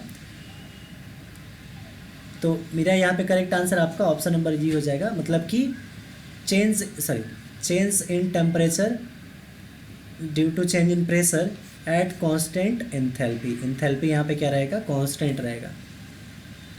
चलिए, the Joule Thomson coefficient is positive force. तो किसके लिए पॉजिटिव होता है? तो यहाँ पे पहला बोला है कूलिंग इफेक्ट के लिए, दूसरा बोला हीटिंग। तो कूलिंग इफेक्ट के लिए ये पॉजिटिव होता है। चलिए नेक्स्ट है, the Joule Thomson coefficient is 0.4। किसके लिए जूल थॉमसन कोफिशिएंट जो है वो 0 होता है? तो ये होता है आइडियल गैस के लिए। आइडियल गैस के लिए जूल थॉमसन कोफिशिएंट जो होता है वो 0 होता है। 34 नंबर क्वेश्चन है, द जूल थॉमसन को इफेक्ट इज यूज्ड इन। तो जूल थॉमसन इफेक्ट को हम लोग कहाँ पे यूज करते हैं? तो हम लोग रेफ्रिजरेशन में भी या लिक्विफेक्शन ऑफ गैस, इसमें भी करते हैं। तो यहाँ पे both A and B answer हो जाएगा। 35 नंबर क्वेश्चन हम लोग देखते हैं। तो बोला है the inversion temperature of temperature at which the Joule Thomson coefficient is. तो उस टाइम पे जूल थॉमसन कोफिशिएंट क्या हो जाता है? 0 हो जाता है। क्या हो जाता है? 0। तो यहाँ पे 0 हो जाएगा। अब heat engine and heat pump से हम लोग क्वेश्चन देखते हैं। अ हीट इंजन कन्वर्ट। तो हीट इंजन क्या कन्वर्ट करता है, किसको कन्वर्ट करता है? तो हीट इंजन जो है हीट से वर्क कन्वर्ट करता है, heat into work. Efficiency of heat engine is given by. तो हीट इंजन का इफिशियंसी हम लोग किस तरह से देते हैं? तो वर्क डन और कितना हम लोग हीट सप्लाई किए, तो W/Q, आउटपुट बाय इनपुट, कितना वर्क मिला और कितना हम लोग हीट सप्लाई किए। 38 नंबर क्वेश्चन है, a heat pump is use to. तो हीट पंप का हम लोग यूज किस लिए करते हैं? तो हीट पंप का यूज हम लोग किस लिए करते हैं? पहला है extract heat from a cold reservoir and delivered its to hot reservoir. बिल्कुल, हीट पंप जो होता है वो कोल्ड रिजर्वायर से क्या करता है? हीट को खींच लेता है, एक्सट्रैक्ट कर लेता है और उसको हॉट रिजर्वायर में भेज देता है। 39 number, the COP of heat pump is given by. तो हीट पंप का COP हम लोग कैसे देते हैं? तो हीट पंप का जो COP होता है वो मेरा क्या हो जाता है? Q1/W हो जाता है, जस्ट उल्टा होता है इफिशियंसी का। हीट इंजन का जो इफिशियंसी होता है वो उल्टा होता है COP ऑफ हीट इंजन के। ठीक है। 40 नंबर क्वेश्चन है, the COP of a refrigerator is given by. तो रेफ्रिजरेटर का COP हम लोग कैसे देते हैं? तो रेफ्रिजरेटर का COP मतलब COP ऑफ रेफ्रिजरेटर ये क्या होता है? Q2/W। क्या होता है मेरा? Q2/W होता है। ध्यान ये रखना होता है कि COP ऑफ जो हीट पंप होता है वो बराबर होता है COP ऑफ रेफ्रिजरेटर +1 के। ध्यान ये भी रखना होता है कि COP ऑफ हीट पंप जो होता है और COP ऑफ रेफ्रिजरेटर जो यहाँ पे +1 होता है ये बराबर होता है one by efficiency of heat engine. One by efficiency of heat engine. अगला हम लोग समझते हैं रेफ्रिजरेशन साइकिल से क्वेश्चन है। तो रेफ्रिजरेशन साइकिल से किस टाइप का क्वेश्चन है उसको हम लोग देखते हैं। In vapour compression cycle the refrigerant undergoes. Vapour compression cycle में रेफ्रिजरेंट जो होता है वो किस तरह से पास करता है? तो कंप्रेशर, पहले क्या होगा? कंप्रेशन होगा, फिर इसका होगा कंडेंसेशन। कंप्रेसर से किस में जाएगा? कंडेंसेशन, फिर एक्सपेंड होगा और फिर इवापोरेट होगा। जैसे देखिए अगर हम इस तरह से बना देते हैं प्रोसेस, तो ये मेरा कंप्रेसर है, ये मेरा कंडेंसर है। तो कंप्रेसर से जाएगा कंडेंसर में, कंडेंसर से जाएगा एक्सपेंशन वाल्व में, एक्सपेंशन वाल्व से सिर्फ फिर किस में आ जाएगा? इवापोरेटर में आ जाएगा, जहाँ पे इवापोरेशन होगा। चलिए 42 नंबर क्वेश्चन हम लोग समझते हैं। In vapour absorption cycle the refrigerant is observed by. तो किसके द्वारा ऑब्जर्व किया जाता है? लिथियम ब्रोमाइड के द्वारा। लिथियम ब्रोमाइड के द्वारा वेपर ऑब्जर्प्शन साइकिल, इसका COP जो होता है 1 से बहुत कम होता है, 1 से कम होता है, जो कि अनडिजायरेबल होता है, क्योंकि COP 1 से ज़्यादा रहता है तो उसको डिजायरेबल बोलते हैं। The COP of a refrigeration cycle is given by. तो COP of refrigeration cycle is given by, refrigeration cycle का COP हम लोग कैसे देते हैं? तो वो हो जाता है Q2/W। अभी सेम क्वेश्चन है। The most commonly use refrigerant in domestic refrigerator is, तो वो होता है R134A। R134A कहाँ पे है? ये वाला R134A। अगला 45 नंबर क्वेश्चन है, the Molière diagram is a plot of. तो मोलियर डायग्राम किसके किसके बीच प्लॉट किया जाता है? तो इंथैल्पी और एंट्रोपी के बीच मेरा जो है मोलियर डायग्राम होता है। तो ये मेरा किसका पार्ट था? थर्मल इंजीनियरिंग का पार्ट था। चलिए अब हम लोग नेक्स्ट चलते हैं किस पे? अब हम लोग स्टीम पावर प्लांट में आते हैं। इसमें आ जाते हैं स्टीम पावर प्लांट। तो क्वेश्चन है आपका स्टीम पावर प्लांट से, फर्स्ट नंबर देखते हैं हम लोग। चलिए पहला क्वेश्चन आपका क्या है? The primary source of energy in a steam power plant is. तो स्टीम पावर प्लांट में प्राइमरी सोर्स ऑफ एनर्जी क्या होता है? प्राइमरी सोर्स ऑफ एनर्जी तो वो मेरा होता है, वो क्या होता है मेरा? कोल होता है, कोल। सेकेंड नंबर क्वेश्चन है, the function of boiler in a steam power plant is to. तो बॉयलर का क्या फंक्शन होता है स्टीम पावर प्लांट में? तो स्टीम को जनरेट करना, जनरेट स्टीम। क्वेश्चन है, the efficiency of steam power plant is typically in the range of. तो देखिए ध्यान ये रखना होता है कि जो स्टीम पावर प्लांट होता है इसकी इफिशियंसी ज़्यादा नहीं होता है, 30 to 40% इफिशियंसी उसका होता है। फोर्थ नंबर क्वेश्चन है, the main disadvantage of steam power plant is. तो डिसएडवांटेज क्या है steam power plant? Initial cost ज़्यादा लगता है, मेंटेनेंस कॉस्ट भी ज़्यादा है, और इन्वायरमेंट पोल्यूशन होता है, क्योंकि अब कोयला वाला जलाएंगे तो पोल्यूशन होगा। तो यहाँ पे ऑल ऑफ दीज हो जाएगा, सारे ये डिसएडवांटेज है, तो all of these. Fifth number question है, which of the following not a component of steam power plant. तो स्टीम पावर प्लांट का कौन सा कंपोनेंट नहीं है? बॉयलर कंपोनेंट होता है, टरबाइन इसका कंपोनेंट होता है कि नहीं? टरबाइन जो होता है कंपोनेंट होता है, कंडेंसर इसका कंपोनेंट नहीं होता है, कंप्रेसर होता है। कंडेंसर इसमें कंपोनेंट, कंडेंसर कंपोनेंट होता है, कंप्रेसर नहीं होता, इसमें कंप्रेसर की जरूरत नहीं पड़ती है। अब आगे हम लोग समझते हैं रैंकाइन साइकिल पे। जो स्टीम इंजन होता है या स्टीम पावर प्लांट होता है वो रैंकाइन साइकिल पे ही वर्क करता है। क्वेश्चन है, the Rankine cycle is used in. तो स्टीम पावर प्लांट में हम लोग रैंकाइन साइकिल का यूज करते हैं।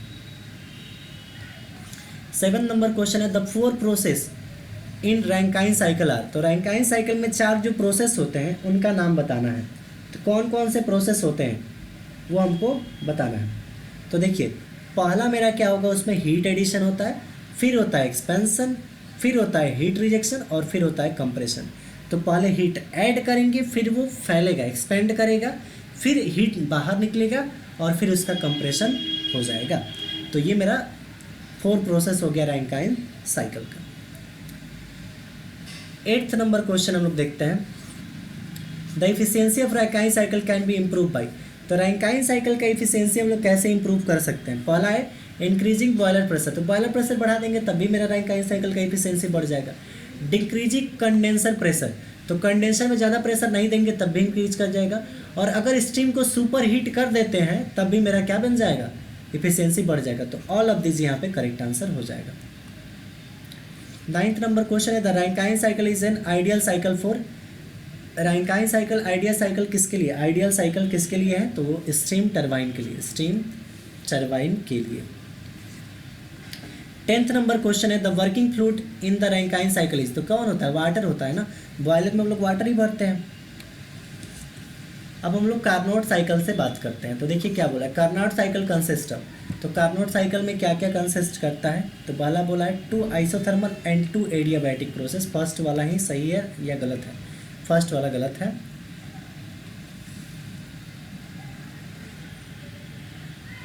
सॉरी फर्स्ट वाला सही है आपका, 2 isothermal and 2 adiabatic process. Carnot था ना, तो कार्नोट में क्या होता है, 2 आइसोथर्मल होते हैं और 2 एडियाबैटिक होते हैं। इस तरह से इसका डायग्राम होता है आपका, सॉरी इस तरह से इसका डायग्राम होता है। ये मेरा जो होता है ये एडियाबैटिक एक्सपेंशन, एडियाबैटिक कंप्रेशन होता है, ये एडियाबैटिक एक्सपेंशन होता है, ये आइसोथर्मल ये आइसोथर्मल होता है, ये भी आइसोथर्मल होता है। आइसोथर्मल ये एक्सपेंशन होता है और ये आइसोथर्मल कंप्रेशन होता है। 12 नंबर क्वेश्चन है, the efficiency of Carnot cycle depend on.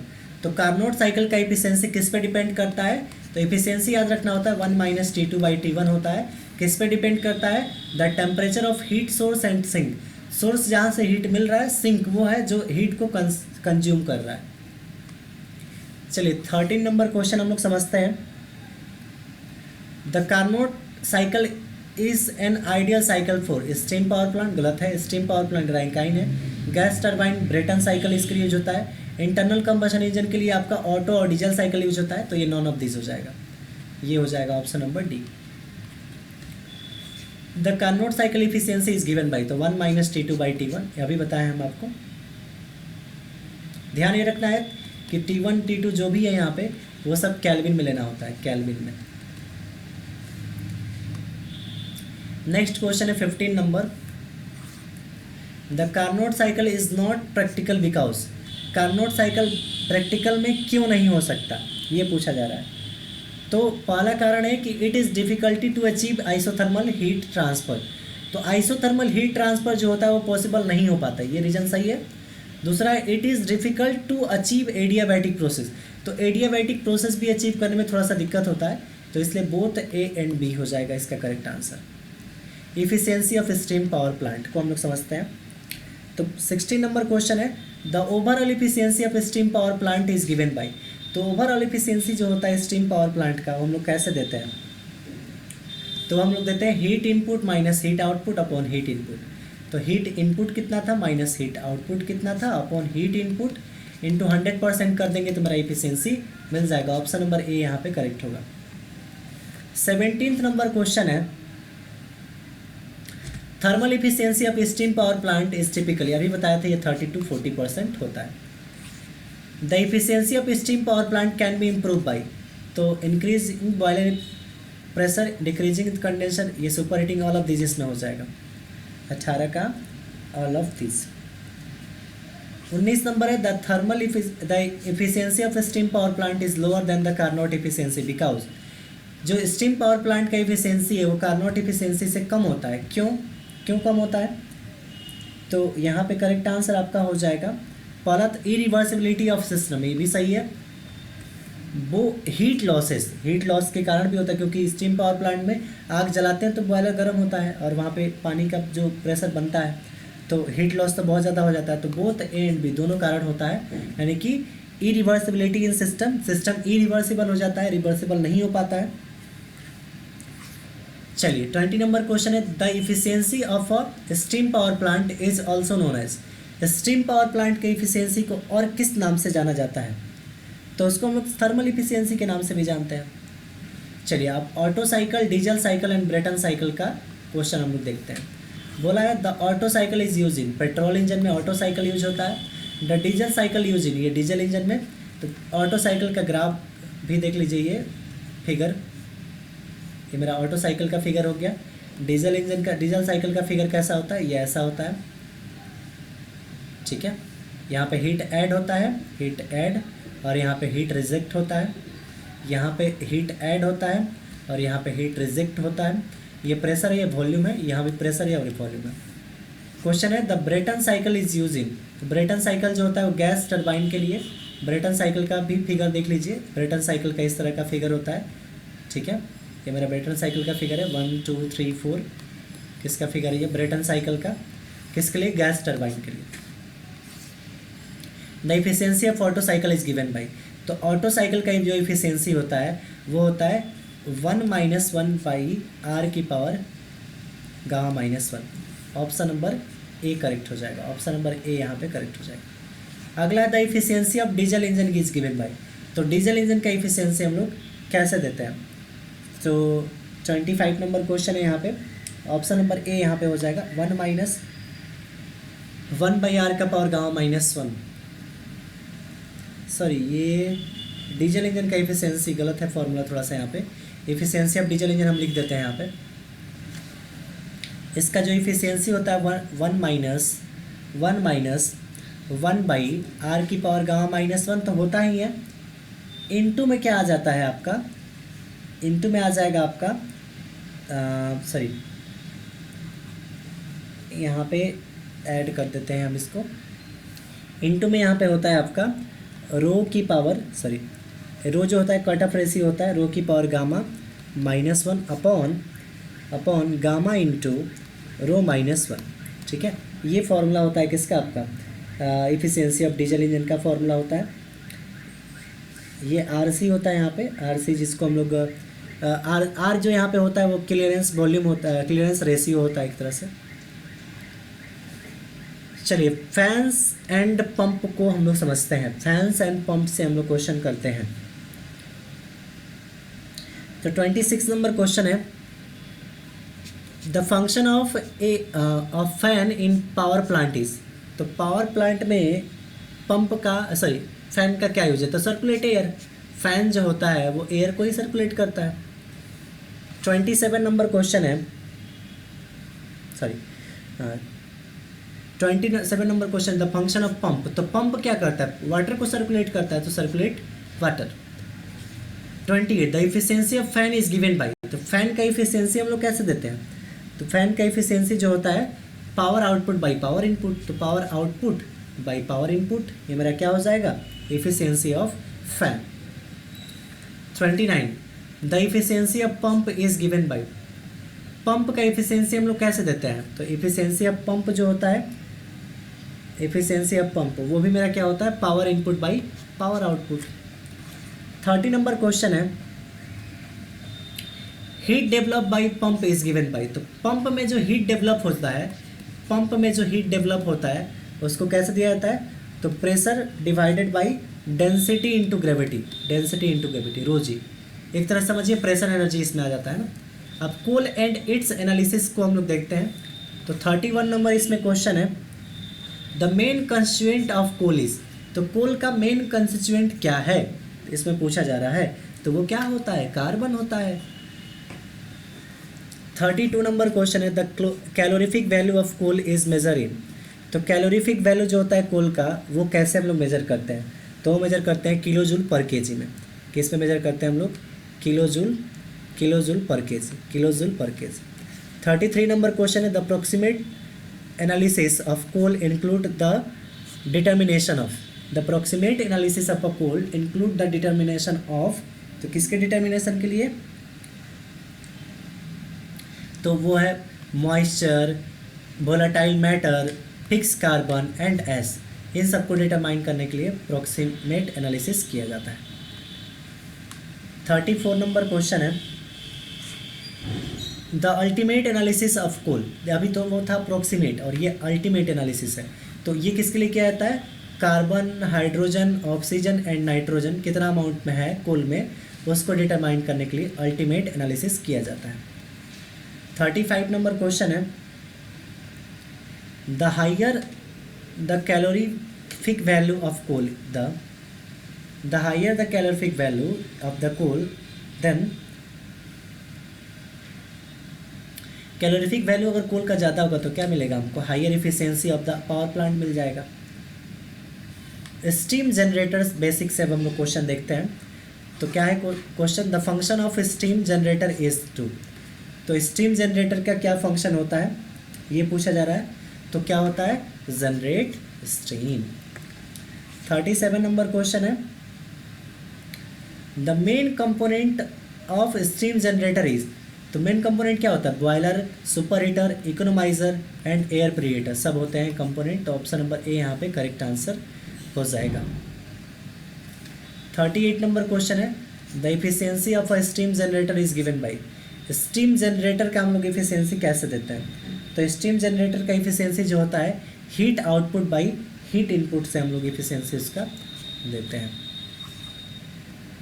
39, the super heater is a steam generator is use to. Super heater में स्टीम जनरेटर में सुपर हीटर का क्या यूज होता है ये बताना है। तो वो होता है इंक्रीज, क्या इंक्रीज करने के लिए? Temperature of steam. Super heater में क्या, सुपर हीटर जो होता है वो स्टीम के टेम्परेचर को और बढ़ा देता है। 40 नंबर क्वेश्चन है, the economiser in a steam generator use to. तो pre heat the feed water. Economiser जो होता है वो फीड वाटर जो आपका आने वाला होता है उसको पहले से ही हीट कर देता है ताकि आपका जो स्टीम बनना है, स्टीम बनाने में आसानी हो जाता है, जिसके कारण मेरा इफिशियंसी और बढ़ जाता है।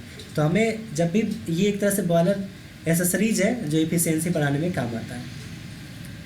अब हम लोग steam turbine and basic of nozzle समझते हैं। तो 41 नंबर क्वेश्चन है, the function of steam turbine is to.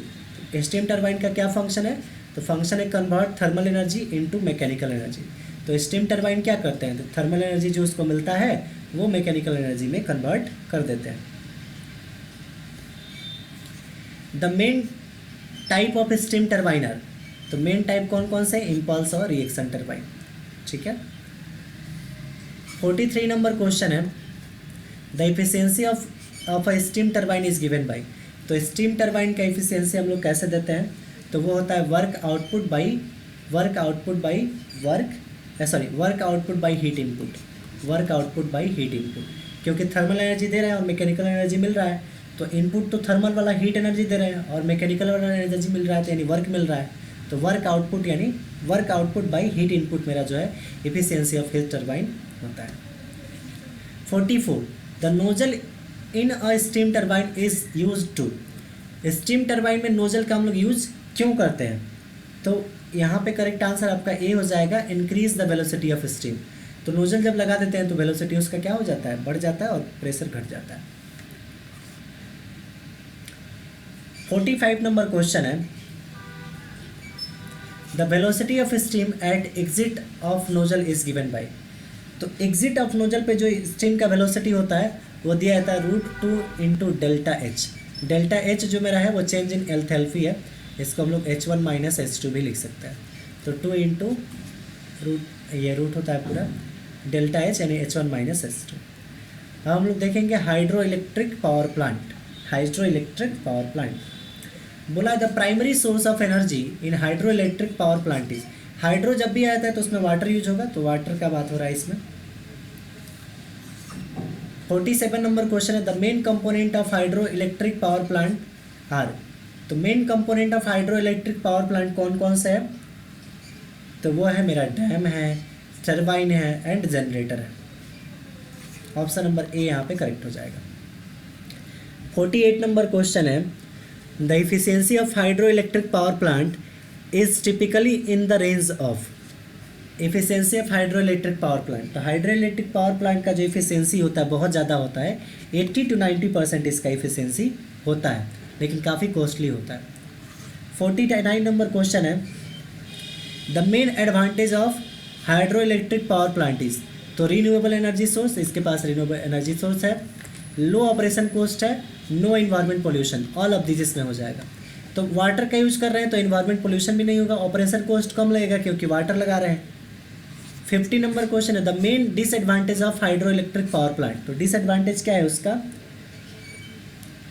High initial cost high होता है। देखिए ऑपरेटिंग कॉस्ट अलग होता है और इनिशियल कॉस्ट अलग होता है। ऑपरेटिंग मतलब जब वो चालू हो चुका है तो चलने के टाइम उसमें मतलब खर्च बहुत कम लगता है, लेकिन जब हम उसको इम्प्लीमेंट कर रहे होते हैं, मतलब जब उसको हम हाइड्रो इलेक्ट्रिक पावर प्लांट अगर हम लोग इम्प्लीमेंट कर रहे हैं, लगा रहे हैं कहीं पे, तो उसमें बहुत ज़्यादा कॉस्ट लगता है, तो इनिशियल कॉस्ट हाई होता है। उसके बाद है डिपेंड्स ऑन वाटर एबिलिटी, तो वाटर एबिलिटी पे डिपेंड करता है ये। इन्वायरमेंट इम्पैक्ट इस पर पड़ सकता है, all of this environment impact जैसे चक्रवात उपवात ये सब आ जाता है। Advantage and disadvantage of hydro power plant को समझते हैं हम लोग, ठीक है। तो which of the following an advantage of hydel power, तो इसमें कौन एडवांटेज है उसका, रिन्यूएबल एनर्जी है ही, लो ऑपरेटिंग कॉस्ट है, no environment pollution, all of this हो जाता है, all of this.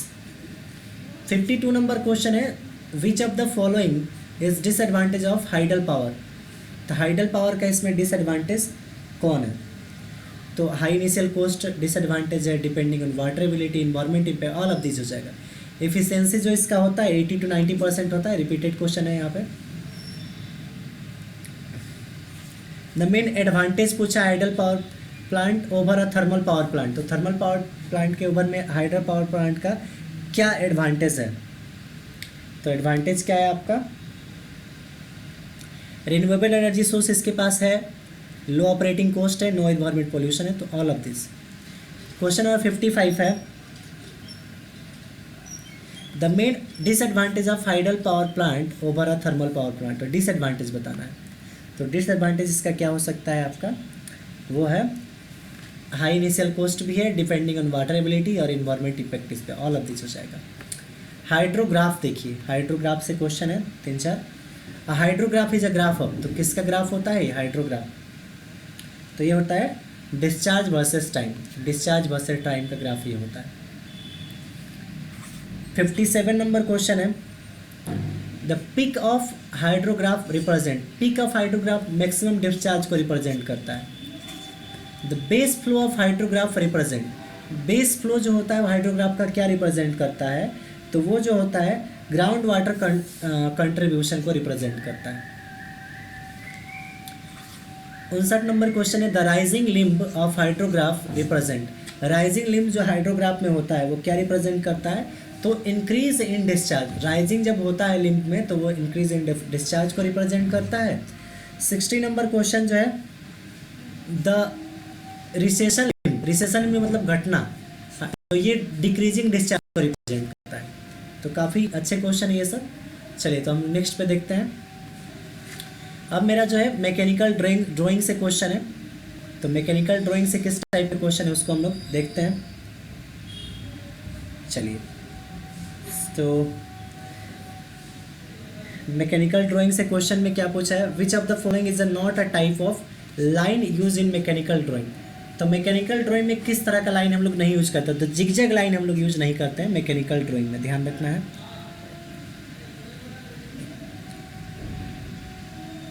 Second number question है, the purpose of centre line in mechanical drawing is, तो जो सेंटर लाइन हम बनाते हैं किस में, मैकेनिकल ड्राइंग में, उसका क्या पर्पस होता है, तो उसका पर्पस होता है represent the symmetry of an object, तो सिमेट्री ऑफ एन ऑब्जेक्ट के लिए हम लोग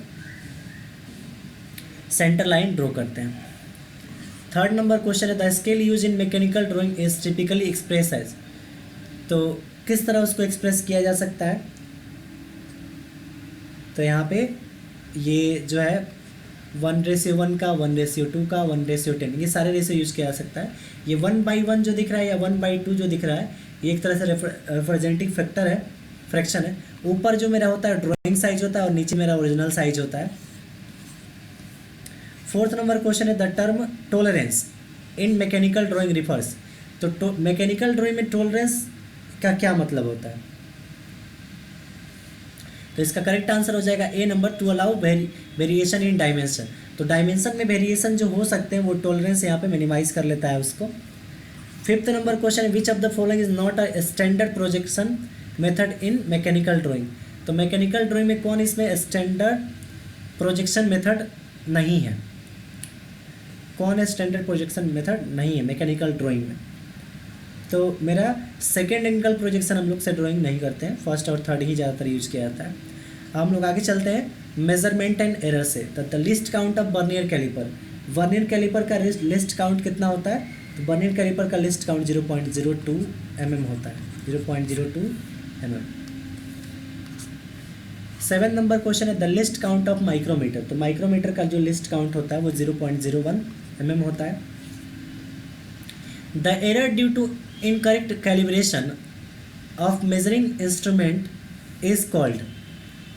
इनकरेक्ट कैलिब्रेशन से जो एरर आता है उसको हम लोग क्या बोलते हैं? उसको हम लोग बोलते हैं सिस्टमैटिक एरर, उसको बोलते हैं systematic error. 9th number question है the error due to observer eye not being perpendicular to the scale is called. तो उसको हम लोग बोलते हैं पैरेलक्स एरर, उसको क्या बोलते हैं हम लोग? Parallax error.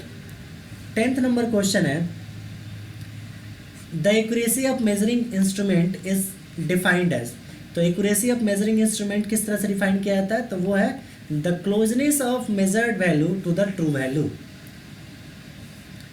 Pipe in fitting से अब क्वेश्चन हम लोग देखते हैं। The most commonly use material for pipe in plumbing is, वो कौन यूज होता है आपका? हम लोग क्या कौन सा पाइप यूज करते हैं? 11th नंबर क्वेश्चन है आपका। पीवीसी भी यूज होता है, कॉपर पाइप भी यूज होता है, स्टील पाइप भी यूज होता है, ऑल ऑफ दिस। अच्छा, प्लम्बिंग में शायद पीवीसी ही ज़्यादा यूज होता है, ये आप एक बार चेक कर लीजिएगा। The purpose of pipe fitting is to, pipe fitting का क्या पर्पस है? तो connect pipe of different size, बिल्कुल सही, डिफरेंट साइज के पाइप को कनेक्ट कर देना। Change the direction of flow, direction of flow को चेंज करना। कंट्रोल द फ्लो फ्लूइड, बिल्कुल, ऑल ऑफ दिस, तो सब यहाँ पे होगा all of this. Which of the following is not a type of pipe fitting, कौन इसमें जो है वो पाइप फिटिंग का टाइप नहीं है? तो एल्बो होता ही है, टीप होता ही है, रिड्यूसर होता है, वाल्व नहीं होता, वाल्व एक टाइप नहीं है, पाइप फिटिंग का टाइप वाल्व नहीं है। 14 नंबर क्वेश्चन है the term NPT in pipe fitting stand for. तो एनपीटी जो होता है पाइप फिटिंग में उसका क्या मतलब होता है? उसका मतलब होता है national pipe taper, national pipe taper. 15 number question है the purpose of flange in piping system is to. तो पाइपिंग सिस्टम में फ्लैंज का क्या पर्पस है? पाइपिंग सिस्टम में फ्लैंज का क्या पर्पस है? तो connect pipe, support pipe, seal pipe, all of this. तो फ्लैंज का यूज हम लोग इन सारी चीज़ों के लिए करते हैं। अब अगला है रेफ्रिजरेशन एंड एयर कंडीशनिंग से क्वेश्चन है। द क्वेश्चन है the refrigerant use in domestic refrigeration is typically. तो कौन सा यूज करते हैं हम लोग? R134A। The function of compressor in refrigeration system is to increase the pressure of refrigerant, decrease the pressure, increase the temperature of refrigerant. तो जो compressor होता है प्रेशर को इंक्रीज करता है। 17 का ऑप्शन नंबर ए करेक्ट होगा। The function of condenser of refrigerant cycle is reject heat from the refrigerant, observe heat from the refrigerant, increase pressure of. तो ये जो कंडेंसर होता है वो क्या करता है? मेरा हीट को रिजेक्ट करता है। तो ऑप्शन नंबर ए करेक्ट हो जाएगा। 19 नंबर क्वेश्चन जो है यहाँ पे the function of evaporator in a refrigerator. तो इवापोरेटर हीट को ऑब्जर्व करता है, observe heat from the surrounding. 20 number question है the coefficient of performance COP of a refrigerator system is given by. तो किसके द्वारा दिया जाता है इसको? Heat observe to the work input. Heat कितना ऑब्जर्व किया जाएगा? टू द वर्क इनपुट, यानी Q2/W। अब अगला है मटेरियल इंस्पेक्शन मेथड से क्वेश्चन कुछ, तो उसको हम लोग देख लेते हैं। क्वेश्चन क्या है? Which of the following is not a destructive testing NDT method. Non destructive testing, तो ये कौन सा मेथड होता है आपका, ये होता है ultrasonic testing, ultrasonic testing. 22 number question है, the purpose of dye penetrant testing is, to detect surface crack, surface cracks को डिटेक्ट करने के लिए डाई पेनिट्रेट टेस्टिंग किया जाता है। 23 नंबर क्वेश्चन है, the purpose of magnetic particle testing is, तो इसका पर्पस क्या है, detect surface and near surface defect, surface और सरफेस के पास में जो डिफेक्ट है उसको पता करने के लिए मैग्नेटिक पार्टिकल टेस्टिंग किया जाता है। 24 नंबर क्वेश्चन है, the purpose of ultrasonic testing, तो डिटेक्ट इंटरनल डिफेक्ट, अंदर में क्या डिफेक्ट है उसको पता करने के लिए अल्ट्रासोनिक टेस्टिंग किया जाता है। 25 नंबर क्वेश्चन है, the purpose of radiographic testing is, तो रेडियोग्राफिक टेस्टिंग क्यों किया जाता है, तो इसको इसलिए किया जाता है ताकि इंटरनल डिफेक्ट ये भी पता कर सके। तो अल्ट्रासोनिक भी और रेडियोग्राफी दोनों एक तरह से सिमिलर हो सकते हैं। मिसलेनियस अब देख लेते हैं। तो 26 नंबर इसमें क्वेश्चन है, the term HVAC stand for, तो इसका मतलब क्या होता है आपका, इसका मतलब होता है heating, ventilation and air conditioning, heating ventilation and air conditioning. 27 number question हम लोग देखते हैं, the purpose of thermostat in HVAC, HVAC का भी फार्मूला बताया है, heating, ventilation and air conditioning. तो ये किसके लिए यूज होता है, purpose thermostat control the temperature, temperature को कंट्रोल करने के लिए हम लोग थर्मोस्टेट का यूज करते हैं। काफ़ी इंपॉर्टेंट क्वेश्चन है ये।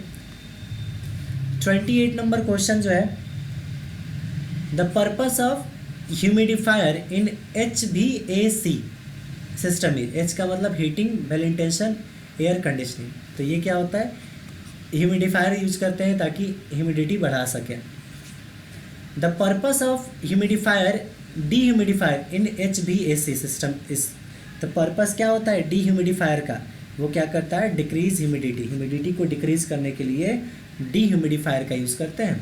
लास्ट क्वेश्चन है 30 number, the purpose of damper in HVAC system is to, तो डैम्पर का यूज हम लोग किस लिए करते हैं, ताकि हम लोग एयर फ्लो को कंट्रोल कर सके, to control the air flow. तो ये मेरा टेक्निकल जो सब्जेक्ट है, जो भी मेरा important question RRB JEE, SSC JEE या DVC JEE, जो भी JEE के एग्ज़ाम है उससे रिलेटेड हमने यहाँ पे 300 to 400 के अप्रोक्स क्वेश्चन किया है। सो आई होप आपको ये वीडियो पसंद आया होगा। सो अगर कोई क्वेश्चन में रॉन्ग आपको दिखता है तो उसका आंसर आप कमेंट बॉक्स में बता सकते हैं। So thanks for watching my video and keep supporting and subscribe my YouTube channel.